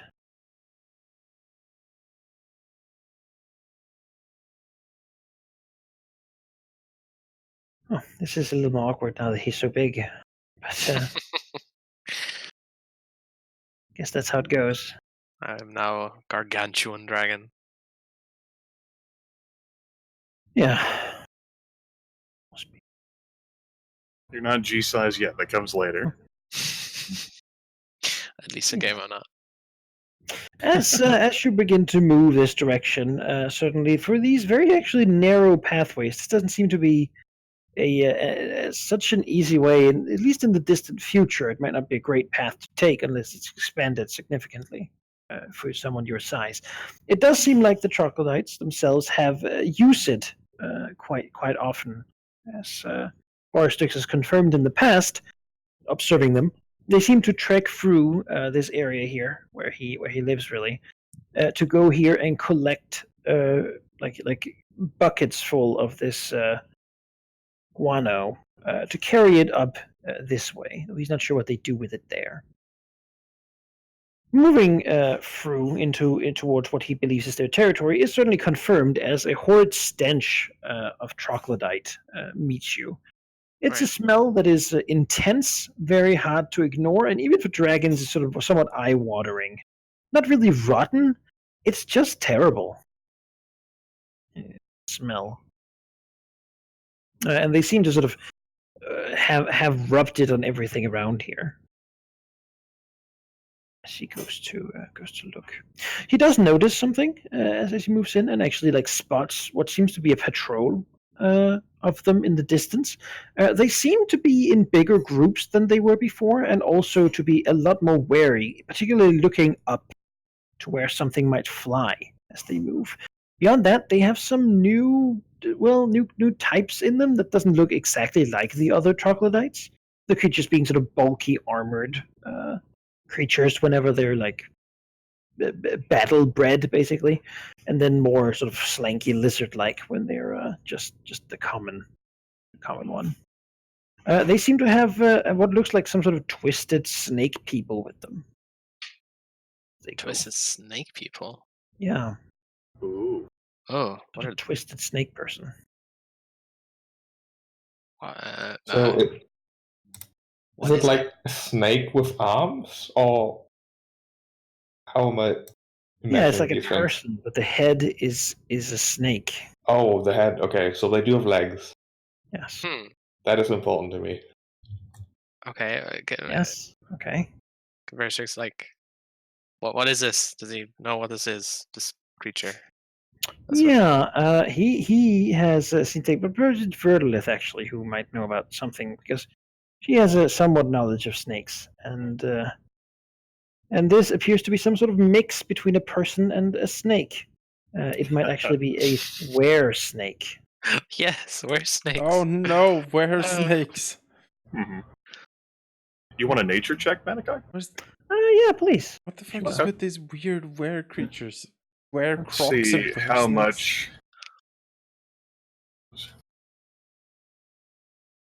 Were crocs are pretty amazing, though. Not sure about were snakes, to be honest. 25, Manaki. Yeah, looking at this thing, it appears to be a were serpent, poisonous to a fault. And also, from the looks of it, it seems fairly recently sort of made, if you will. It still has most of its faculties, where creatures generally go insane over time, but this one seems to still be sort of able to function, almost as if it's telling the others what to do, and they sort of are cowed by it in their bestial way of doing things. Were creatures are generally made in a couple ways. A common one is to be cursed with the curse of lycanthropy, or in this case, I suppose, this is serpenthropy. Oh, are these witches making were creatures? Could be. Yeah. Okay. Anyone have that shield? They don't like silver as any ornament. I sure do have that shield. Yes. Right. And of course, she knows religiously that the great hunter loves were creatures and adores them. That definitely complicates things, because Veritex are just planning to go in there and just be like, yeah, but now these were serpents are complicating things. Verdolith will freely share this information, adding that, really, we already have were creatures serving us, so what's some more to serve us? Yeah. Well, she says, fingering the talon amulet. So there's a bunch of patrols basically around Manaki, correct? Yeah, I mean, it's you can go to where there's just one, but it seems like the village is fairly well. Like it's a small colony, if you will, of troglodytes. But their village does you sort of see it in the distance of what is basically a big cave. I'll reveal it. Just Yep. Get these guys ready for you. Oh. There we go. I can just like expose visible area. All right. As you see, it's basically tunnels leading into a bigger cave with somewhat of a high ceiling. And it seems that indeed there is a camp. It has like a sponge wood wall, primitively made, and it also seems that there is a bunch of what seems to be lizard men heads on spikes set around it. Beyond that, it is well guarded, and they seem to be watching the passage going this way. All right. Well, nothing more for it then, I guess. Through the passage, though, you do see one of these patrols, if you will. It appears to be 4 troglodytes and one of the serpents. Okay. Moving around. Very Of strange. troglodytes with that roll, I'll just carry it for Verlith there. She knows troglodytes smell terrible. They're generally strong and generally also savage. They are chaotic and hard to sort of control. They are often not really used that much by like evil warlords and tyrants because they somewhat chafe under command that is not just rampage and pillage and such. They don't really farm. Mostly, at best, they hunt. But most of their intake of wealth and such generally just come from stealing it from other people.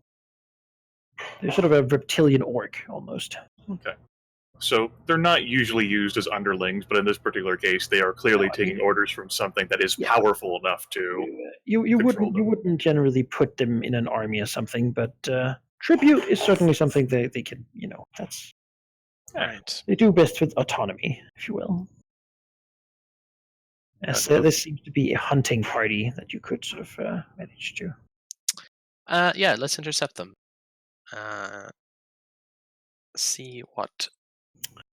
Sure. Not an ambush, so to say, but Veristrix will basically head their direction or head them off and make it known that he is there and approach them. See what happens.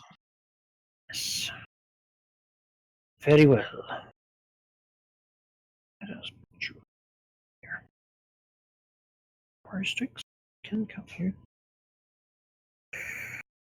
Yes, she will come from down here. The area is sort of muddy, swampy, almost. Pretty hot, actually, like warm, and that might be nice. Verdant green. Though probably from bacteria filtration and not photosynthesis, given the Underdark. Most of these seem to be carrying sharpened javelins and spears, while a single one seems to sort of be the leader of them, has a big club and a javelin, and the serpent is carrying a sort of a curved blade, suggesting that it certainly is from a different group or so than the others, given its weaponry is quite different. I should put you over here, flowing over these mushrooms to get in here.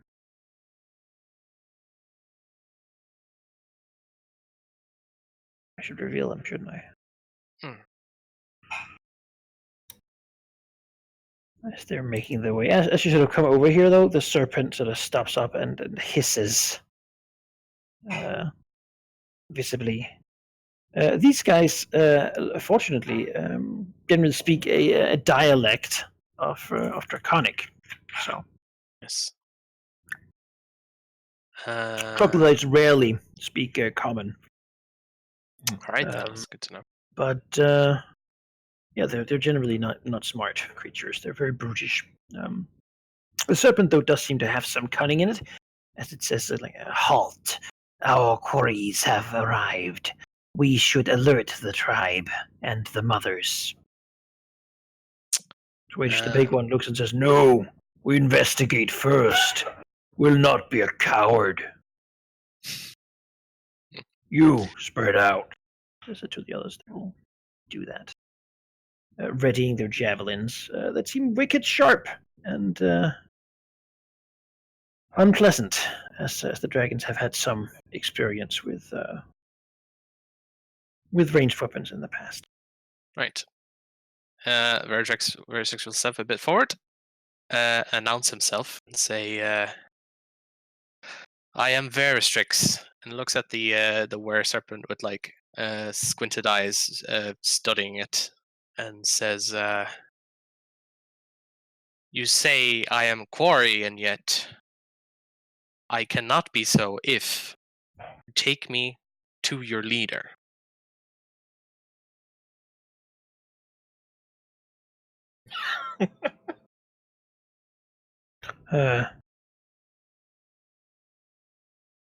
The Mauler seems entirely unprepared for that line of speaking, as he just looks slightly confused. The things he fights normally don't talk to him.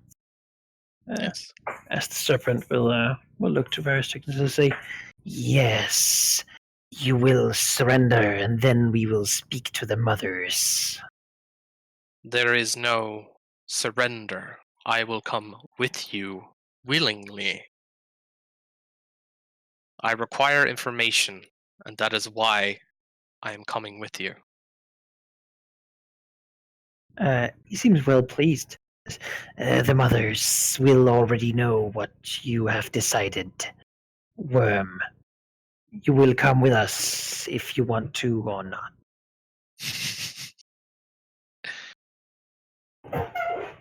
Vertrix will sneer and say, "Be wary, serpent.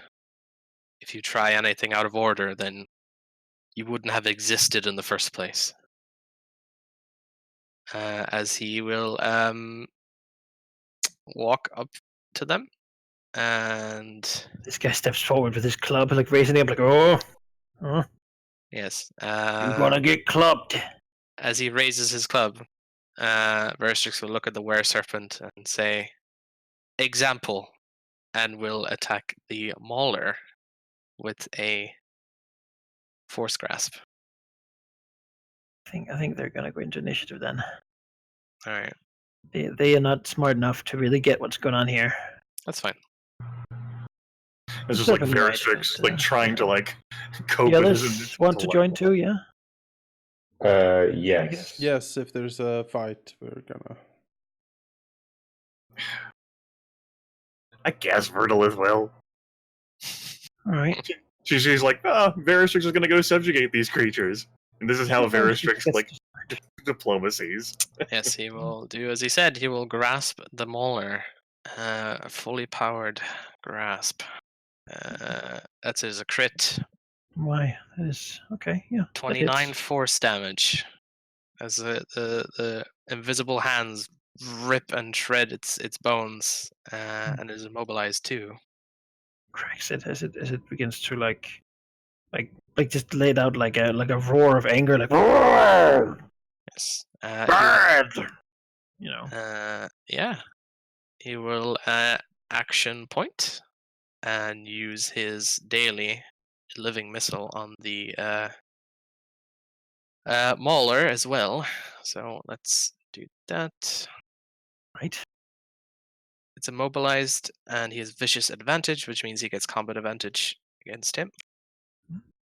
That's probably a miss, but then he is still slowed. It's a miss. They actually appear fairly tough. Fortitude is not an easy attack. That's fine. Whether or not he is slowed or immobilized, Verstrix will use his minor action to throw him. He will throw him, so 10 squares this way. And as he passes the were serpent, nothing happens, as almost like a conscious effort to not hit it, and then the impaler behind it gets hit as the mauler crashes into it. So I'll just do this. So the Impaler takes, that's probably a miss on the Impaler, 7 versus Reflex. On a miss, half damage, so 6. And the Mauler up there falls prone as well. Really splat into the mud. He is very angry at being thrown back. This is just incredibly rude. That attack roll seems a bit low. Do you only have a +4? Good question. Maybe I didn't update that. You have like a 4. You should have your intelligence and half your level, and then the like inherent bonuses from being the dragon. Looks like a level right. bonus of 0. Because I have the. Yeah, I didn't add the level and I didn't add the enhancement, so that would be +6 to that, I guess. 13. Or... Yeah, okay. You still have a move action. Anything else you want to do with your turn, Valky? That's a good question. Fly? Yeah, he will take flight straight up. How high is this cavern? It's high enough. You can get up like 50 or something. Like not 50 squares, but feet.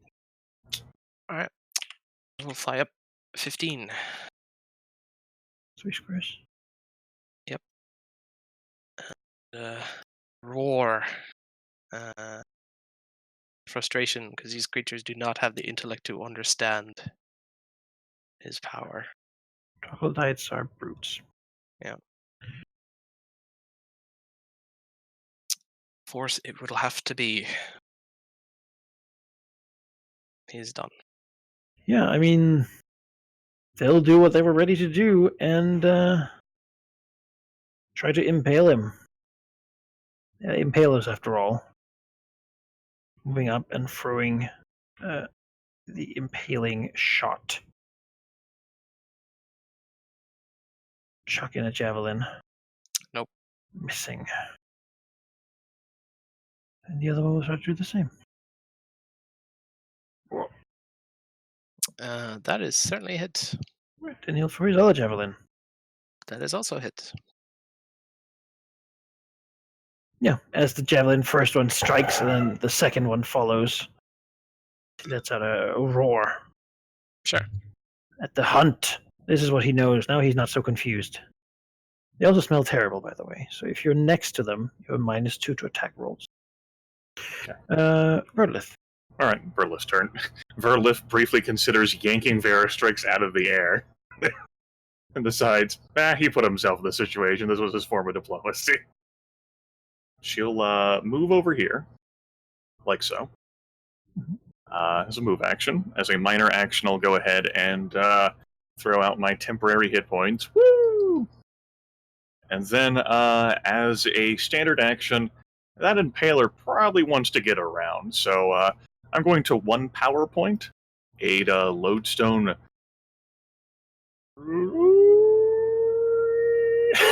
Yeah, let's 1 power point, a lodestone lore at him. This will be a melee 5 attack against the Impaler.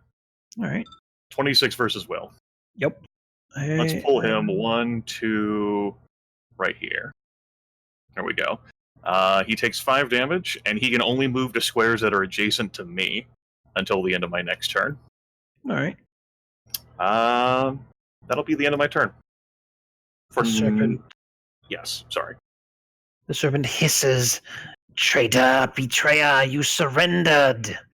It seems a little angry, but not surprised, as it considers its position. It is not sure that it wants to. It'll defend itself for now. Actually, take a full defense here. It's not sure it wants to fight these dragons. It's a little smarter than the other guys. This one just has all the stuff happening to him. When is he no longer restrained? How long does that last? Both the slow and immobilized save ends. Well, he'll save. Slowed and immobilized. Oh my. Wish I had damn. those save. No shit. Yeah. Oh well. Spending his turn lying in the muck. This guy, yeah, I mean, Barstix is right there. We'll move up. This serpent is hesitating, but he knows why they're here. We'll try to impale him. Nope. That's not him. Velgeth.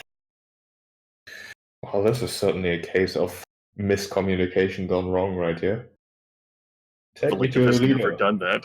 Valignant has never done that while talking to someone. He has plenty of experience with these things, which is why he's in a position to complain about them. I think he's just gonna double move over here. Can I get a charge? Can I move here? Yes. I can No, charge. you have to go to the nearest, closest, adjacent way. Oh which would shit, be that would be from me. here. Yes. Mhm. That's what I would- Alright, just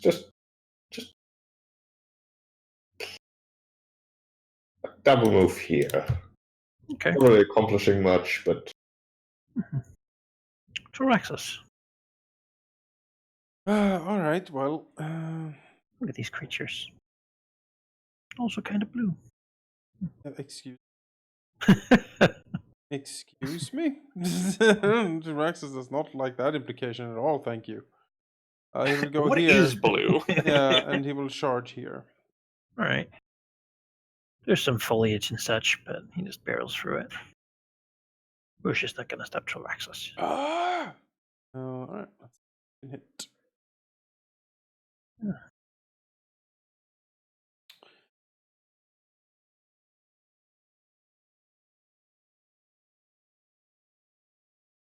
$25 SAC. That hits, 6 even damage. with the -2. Smelling terribly. 26 damage. And we will put on a Dread Smite on that. Mhm. Of course. Oh, Bloodied. could I have Shrouded before I charged in? Is it a free action? It's a minor Dread action. Smite's a free action. Dread Smite is a free action, but the Shroud is a minor action. You can't do it now? Well, I charged. Charges right? ends the turn. Sure. Awesome. Shroud going, some cover, and some temporary hit. Right, Barstrix. Right. He is quite frankly annoyed. So he's going to kill everything.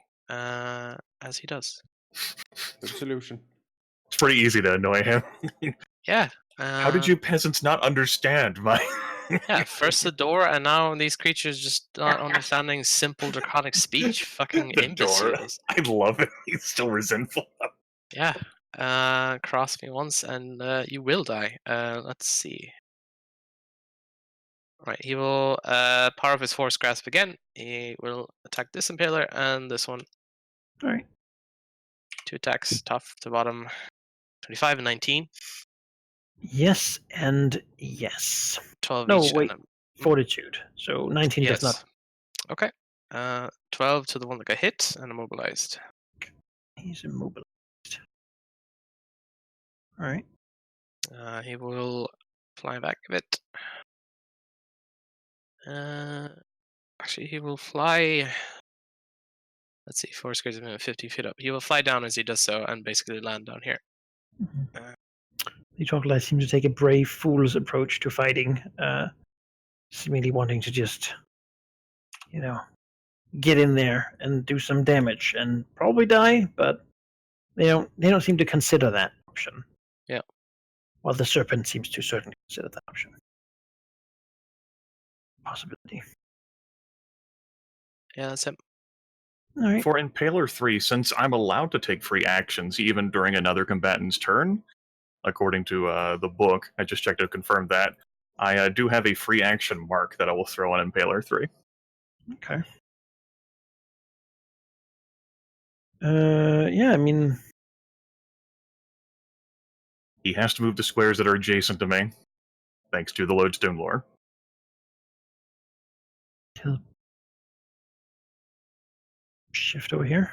As he shifts, I'll go ahead and teleport to be over here. Then he'll try to stab Verlith with spear. I will not hit.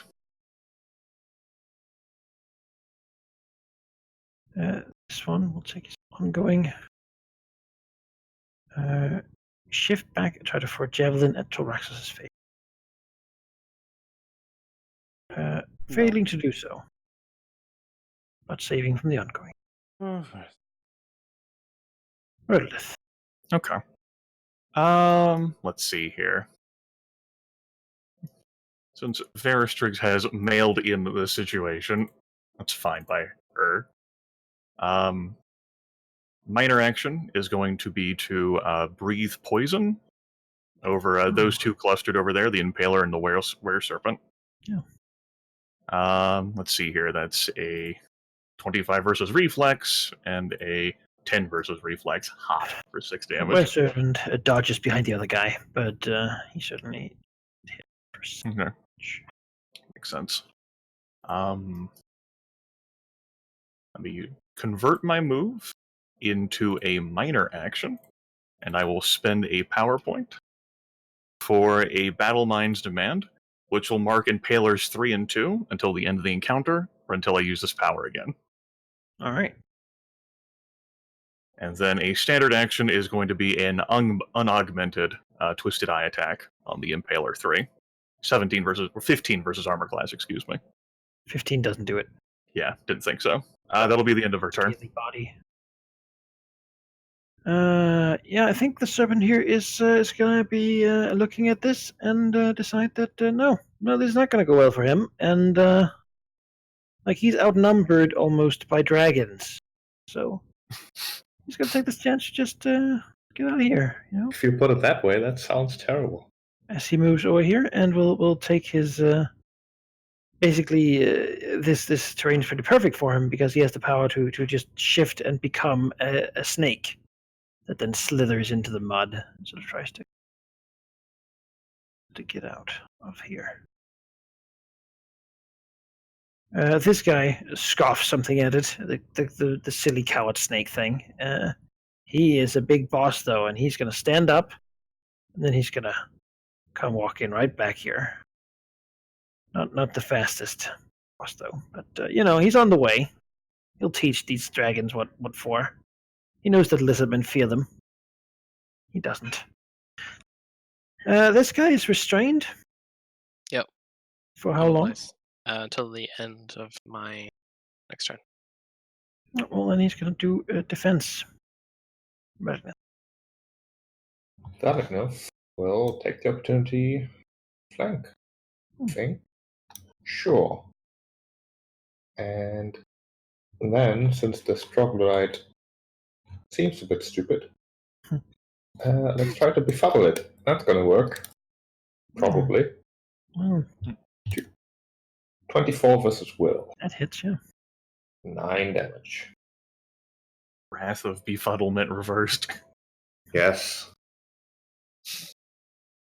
They're tough, but not smart. What's the boon from you using that power? Is it the Rune of Destruction thing? Yes. Okay. Got it. Araxos.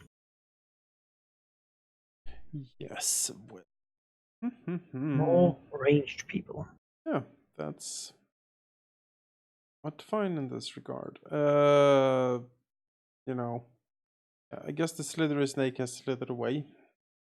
Yeah, he's in the muck. I was about to activate the silver light for the first time and have it be useful, but guess he's run off. In that case, work. No, I guess it doesn't. T-Rexes will step back here, and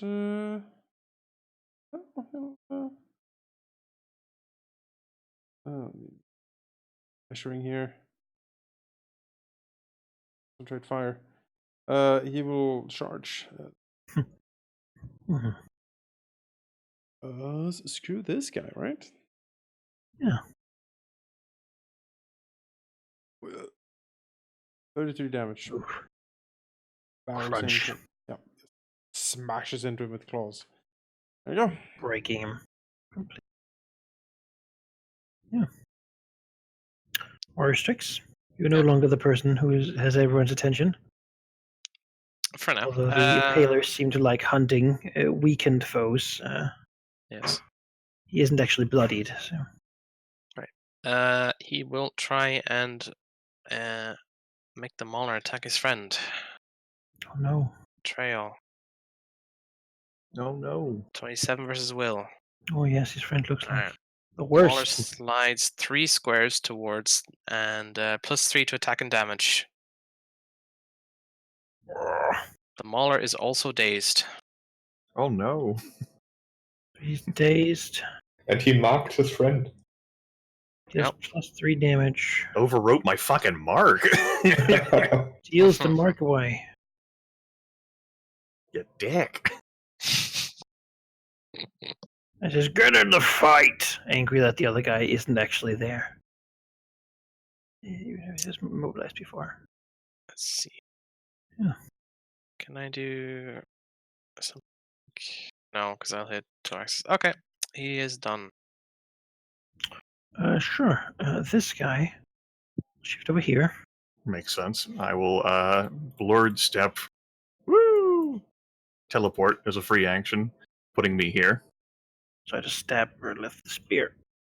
That will hit. Woof! Spicy. Poke. The damage.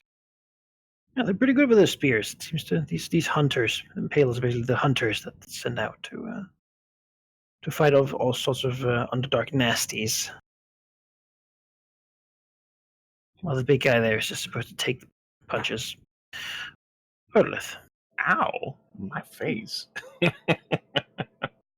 Alright. Well, that was great.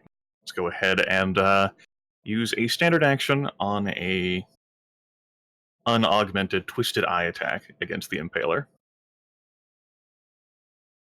Now, 14 versus armor class is not going to do it. Okay.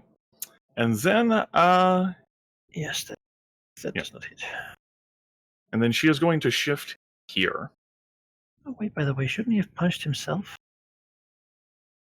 If he gets hit by an ally, which I believe he just... Yeah, I just missed, so he doesn't have to. That's right. Yeah, I'll shift here as a move action. Mhm. And a minor action will be spent to cast Battle Mind's Demand again. 1 point augment. Impaler 3 will be cleared of the mark. Impalers 2 and Mauler 1 will be marked.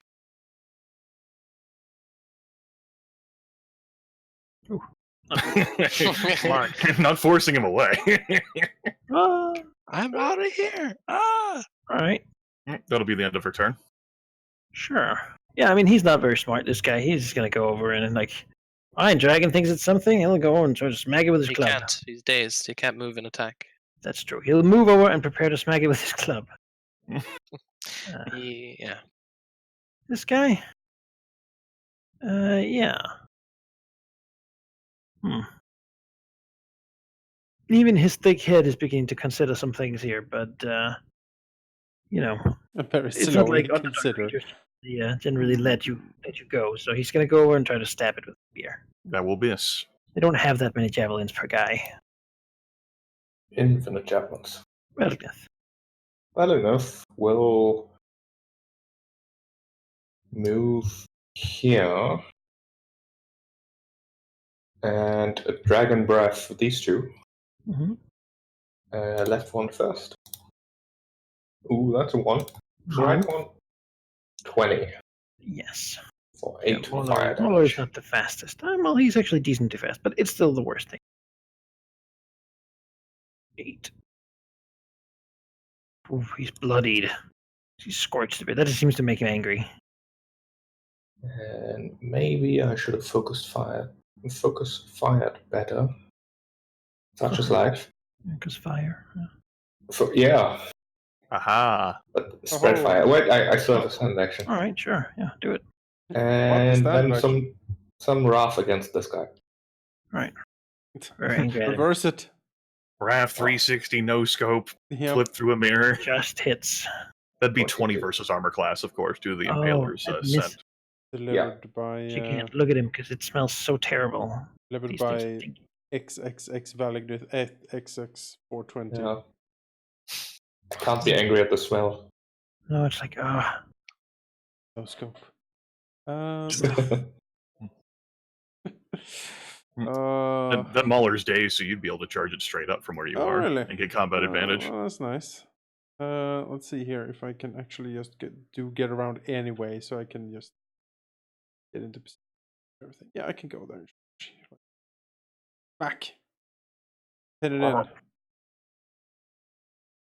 Let's see. Combat advantage as well. Yep. Anyway. The big damage, hopefully. 21 versus AC. That will miss. Oh. He's very smelly and stinky. Did you add the 2 for the combat? Yeah, I advantage? did. I am rolling really badly tonight, unfortunately. I not just you. Tilraxos used it all in the big game hunting we did last pretty time. much, yeah. Like I've Horror-sticks. barely rolled above 5. You will throw an AoE here. Oh, look at There that. you go. Now we're playing Tetris. Yes. Dishearten. Left to right. My will becomes 29, reality. 21. They are both disheartened. Both take 10 damage and -2 penalty. The Mauler is still dazed because I'm going to walk over here and...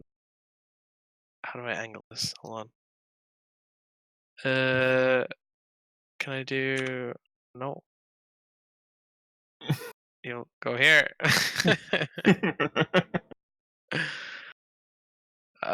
There, he'll breathe on that Mauler. Ah, You did all it. right. I did it. Breathe. 15.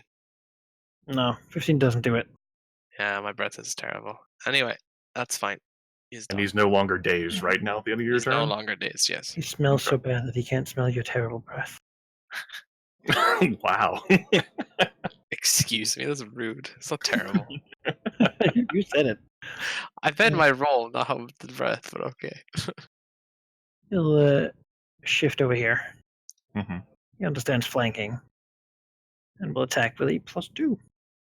That will not do it. No, well, he had hoped. Rodolith. Verlith understands the power of flanking and combat advantage, as Tilraxos is indicating. But she doesn't want to have anything to do with that shit. She doesn't want them to capitalize and try to squeeze in more of that. She doesn't have to do that at all. So she will use her move encounter power, Psionic Ambush. One creature marked by me within range 10. Doesn't matter which one of them is. She can teleport to a square adjacent to the Mauler. It does matter which one it is. She'll be next to Tilraxos. And she gains combat advantage against the Mauler.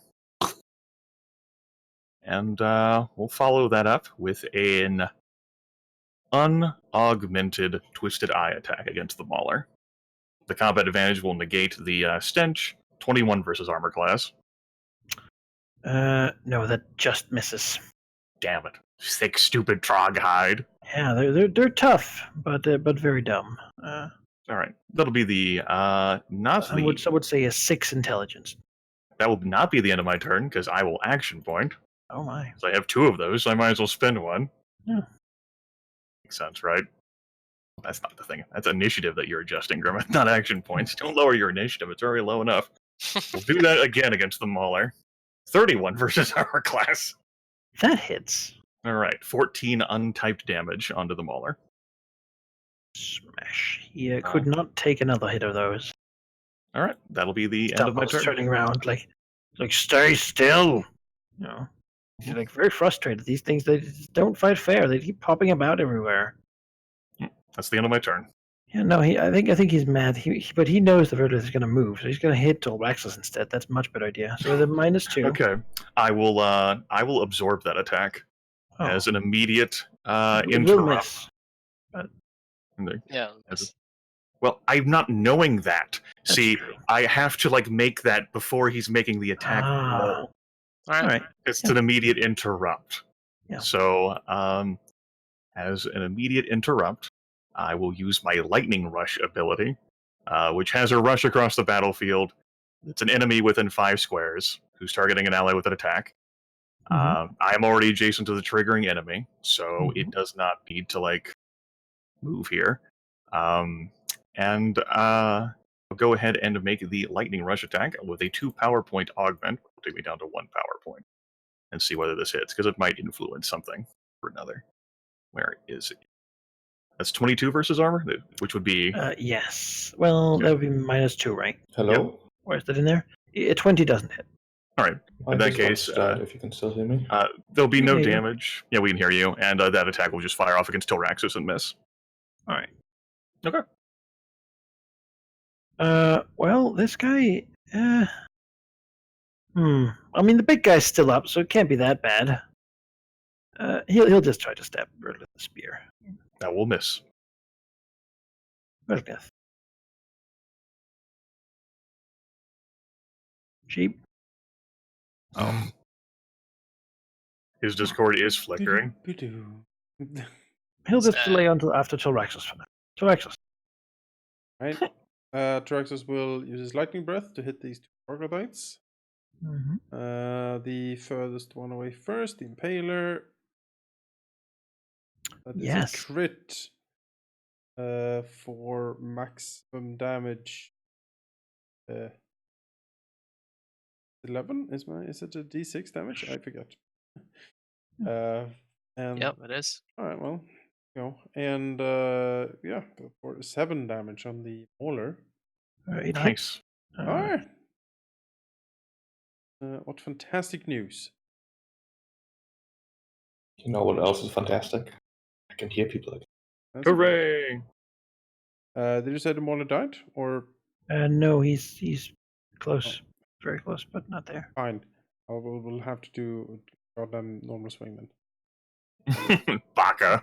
Yeah, Baka. Not like I want you dead or anything. Exactly. I'll over here, and I shall swing with the vengeance strike.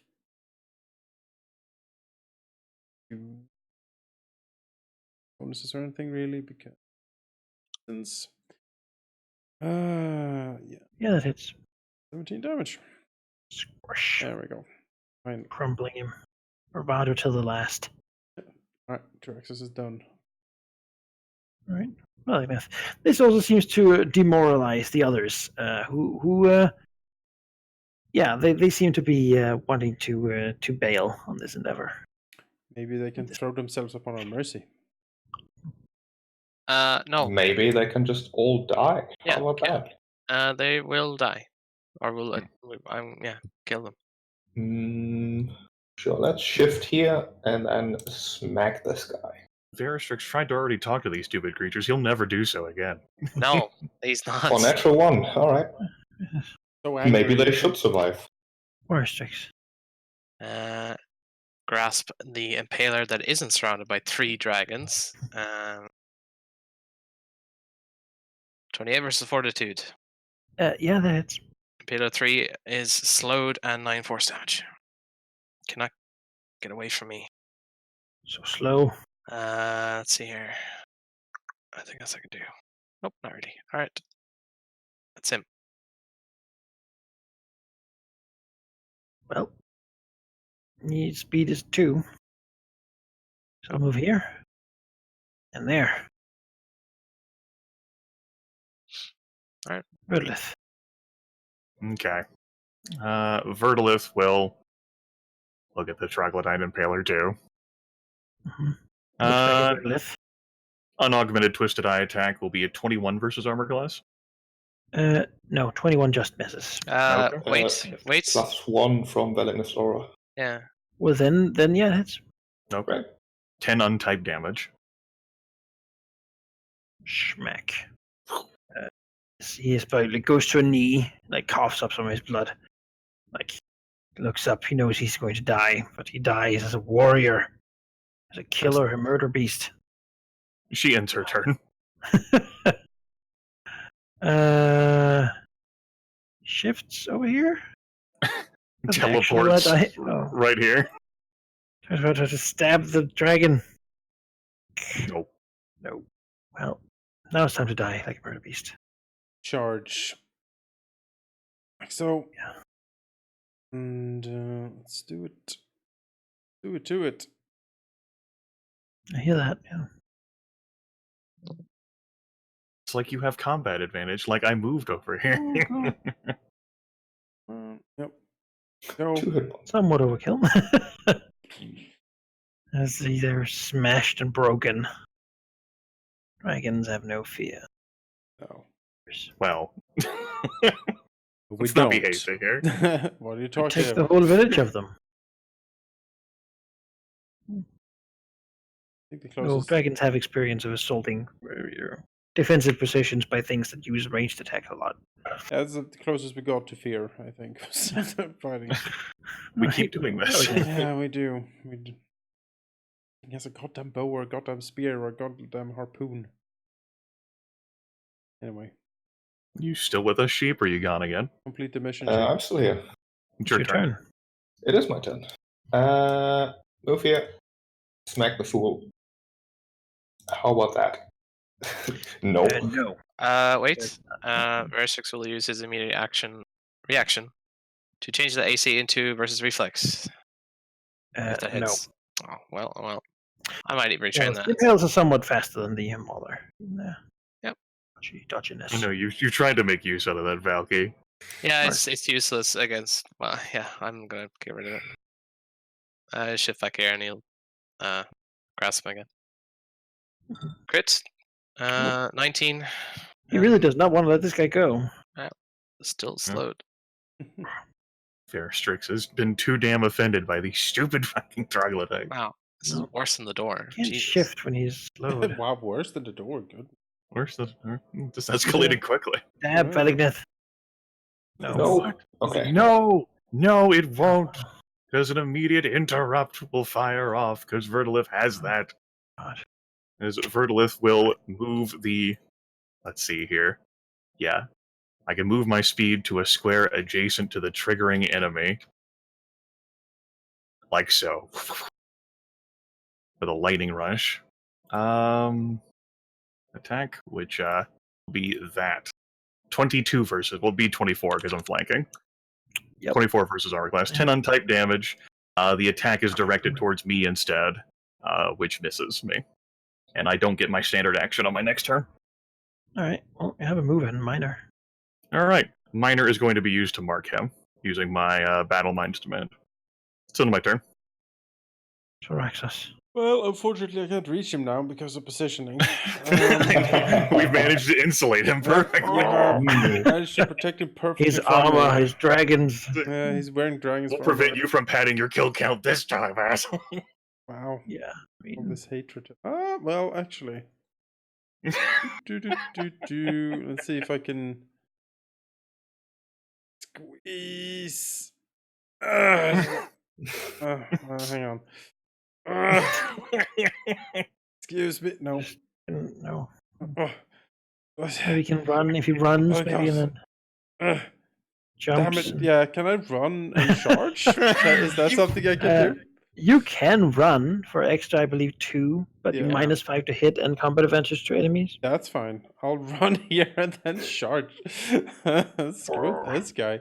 -4 It's like then. jumping over, like when you see Yeah. like a terrarium. Sometimes you see like reptiles walking on top of each other Yeah, that's basically what uncaringly. happens. It's like Just flying barreling over. forward. So hungry for more blood. I am, yes. He's mad.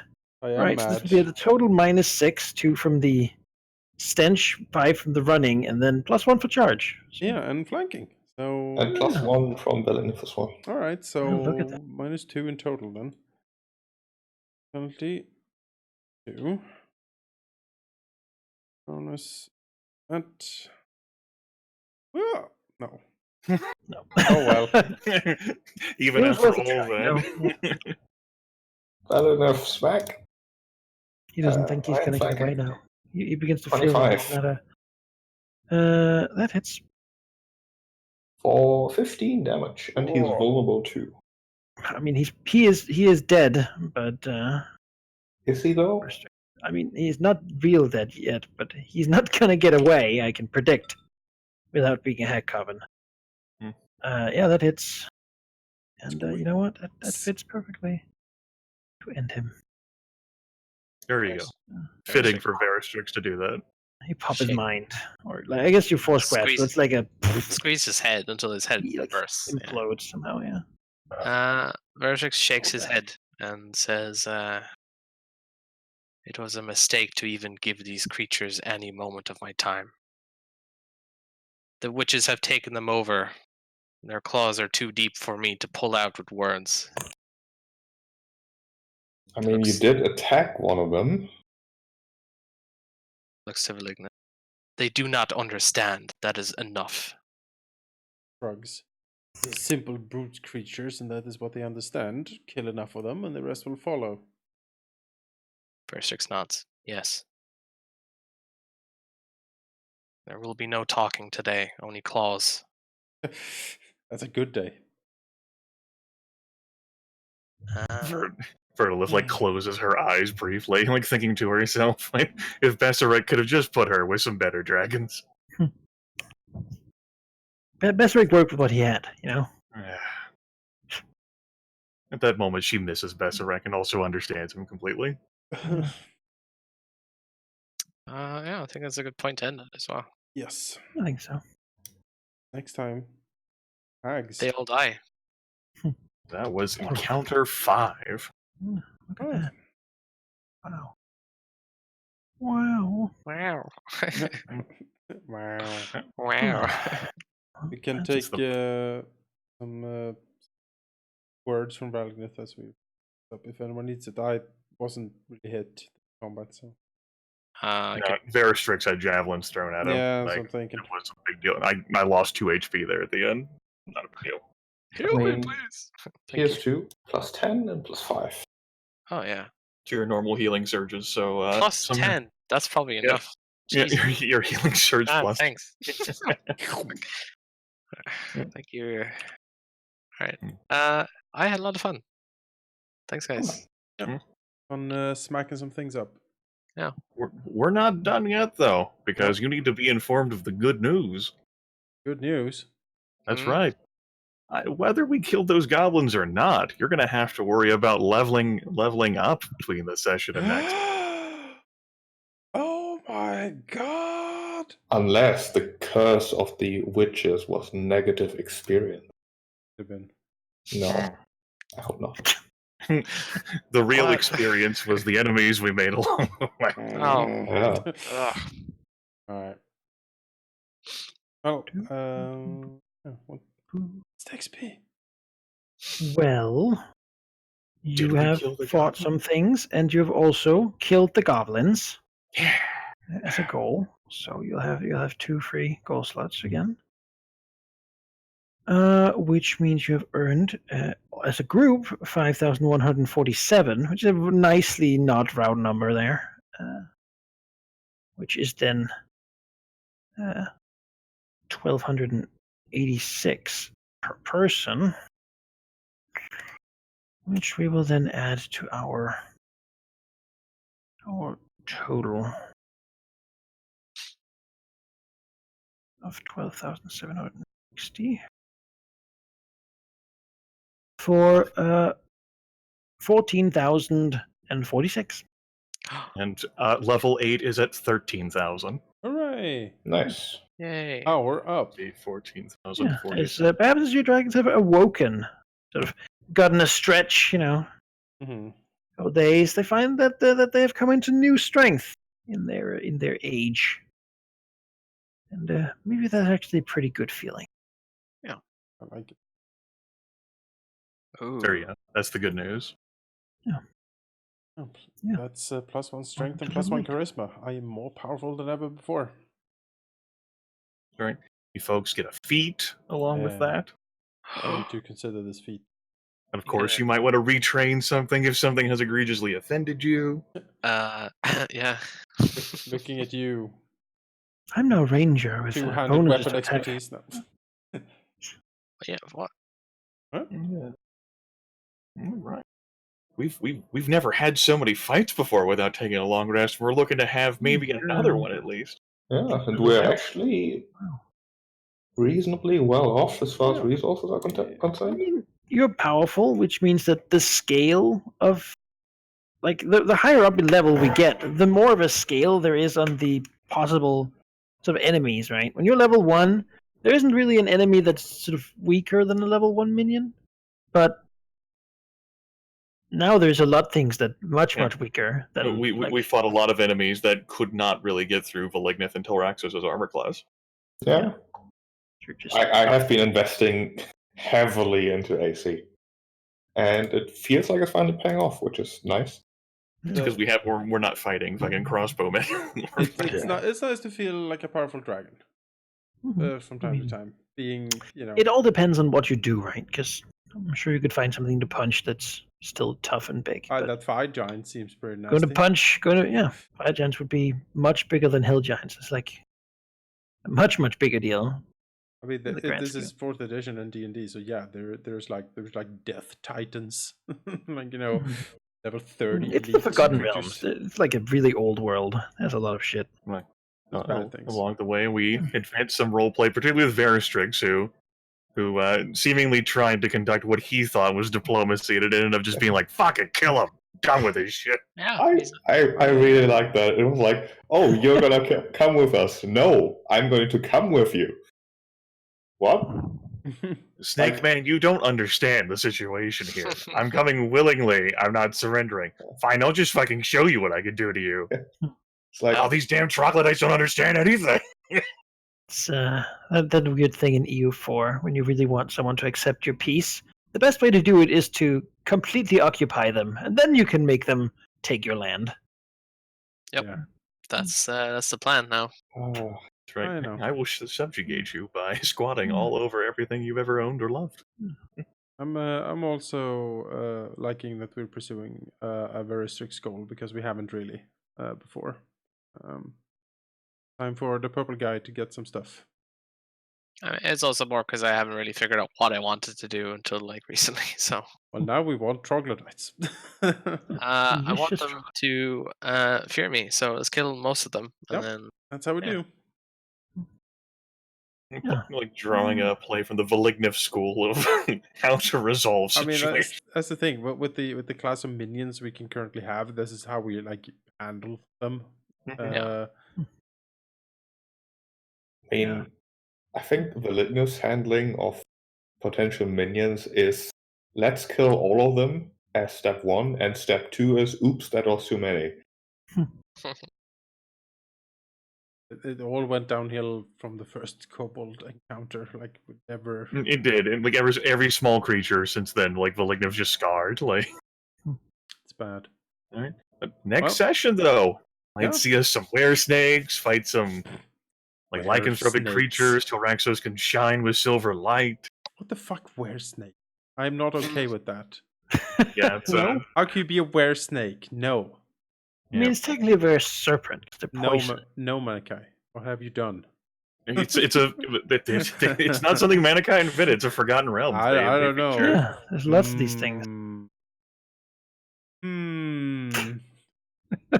I think. Are They we gonna? hiss Is there and were then stick their crab at tongue the out end at of the this? moon. Is there were crab? Like Dennis, I think you know the answer. Oh Like, god damn it! when that snake said take us to the mothers, it wasn't a hag, but it's like the fucking like ancient wizened crab. Yeah. We are the crab people. The crab mother. Crab battle. Oh god. Ancient and wise. We'll have to retreat from that fight. We'll just look at that and like, oh no, we'll come back in a 10-day. Yeah. It was fun, folks. We did it. We did. Yeah. we beat up at a bunch of weak things, but it made us feel good. Yeah. That's the It's best the feeling. privilege of the strong, isn't it? It's a very Yeah. dragon thing to do. Bully something Just- that's weaker than you. Like, imagine all the folks terrified of fighting one dragon, and there's fucking 4 dragons, though. Like, it's just not. It's a virtual rainbow of dragons. So inclusive. Yeah, taste the rainbow. Yeah, taste your Motherfuckers. death. Yeah. Uh-huh. We don't have a black and we don't have a white dragon. Also, Otherwise, we there have can- all of Tiamat over here. There can never be a rainbow of dragons because there's no yellow dragon. There is a rumor about a yellow dragon. in No, there's Pathfinder. no yellow dragon. This is ridiculous. I heard. The I gold heard. dragon Lift. doesn't count. Toolbax's eyes I meet. heard. Yeah, exactly. A forbidden spark. It cannot. It is not real. If I'm going to have half dragons, it's not going to be with any of you. Oh my god. We can't have more dragons. They might not be affected by the curse. Oh, That's no. why we can't have full dragons. Can we? Oh, that'd be bad. Yeah. That's why it has to be half dragons. Because if we have kids that are full dragons Mm. who aren't impacted by the curse, they'll just Yeah. fucking kill us and take over our shit. Yeah, it's true. We can't. I mean, we have kids after we deal with the curse. Sure, And I then guess. By that time that happens, it's irrelevant for the game. I wouldn't. I wouldn't mind to have like what's it called? A dragon spawn. You know what I mean? Like those are they're not dragonborn. Is it half dragon? Half dragon. Is it half No. dragon what they are? Yeah. Half dragons are people who have a dragon parent. I, I I remember wouldn't, in like wouldn't mind Oh, a half- half dragon like seneschal or something. have fun with that, I guess. I mean, Till Rex just like sits Runella down. I heard about the hag secretions. What can you tell me? Yes. oh my god. How do Runella like blinks wide-eyed. Till Rex So what do you secrete? Oh, stop. Gale. I have tried to make other things multiply, but then I Oh realized God! what if there I was more of make me? Yeah, exactly. What if I multiply instead? I have certain drives. No, let's not go there. Welcome to the And next then it section. becomes- this channel is for Pain. adults. Yes, And hardcore humping session with Phylacteries. What the fuck? What? He needs to, I'm not talking to you tomorrow. But Phylacteries. And on that note, everyone, we're level 8. I Oh, hope you enjoyed Crab Battle. Next time it will be with the crabs. yeah. See you next time, guys. Good night. Half dragon crabs, though.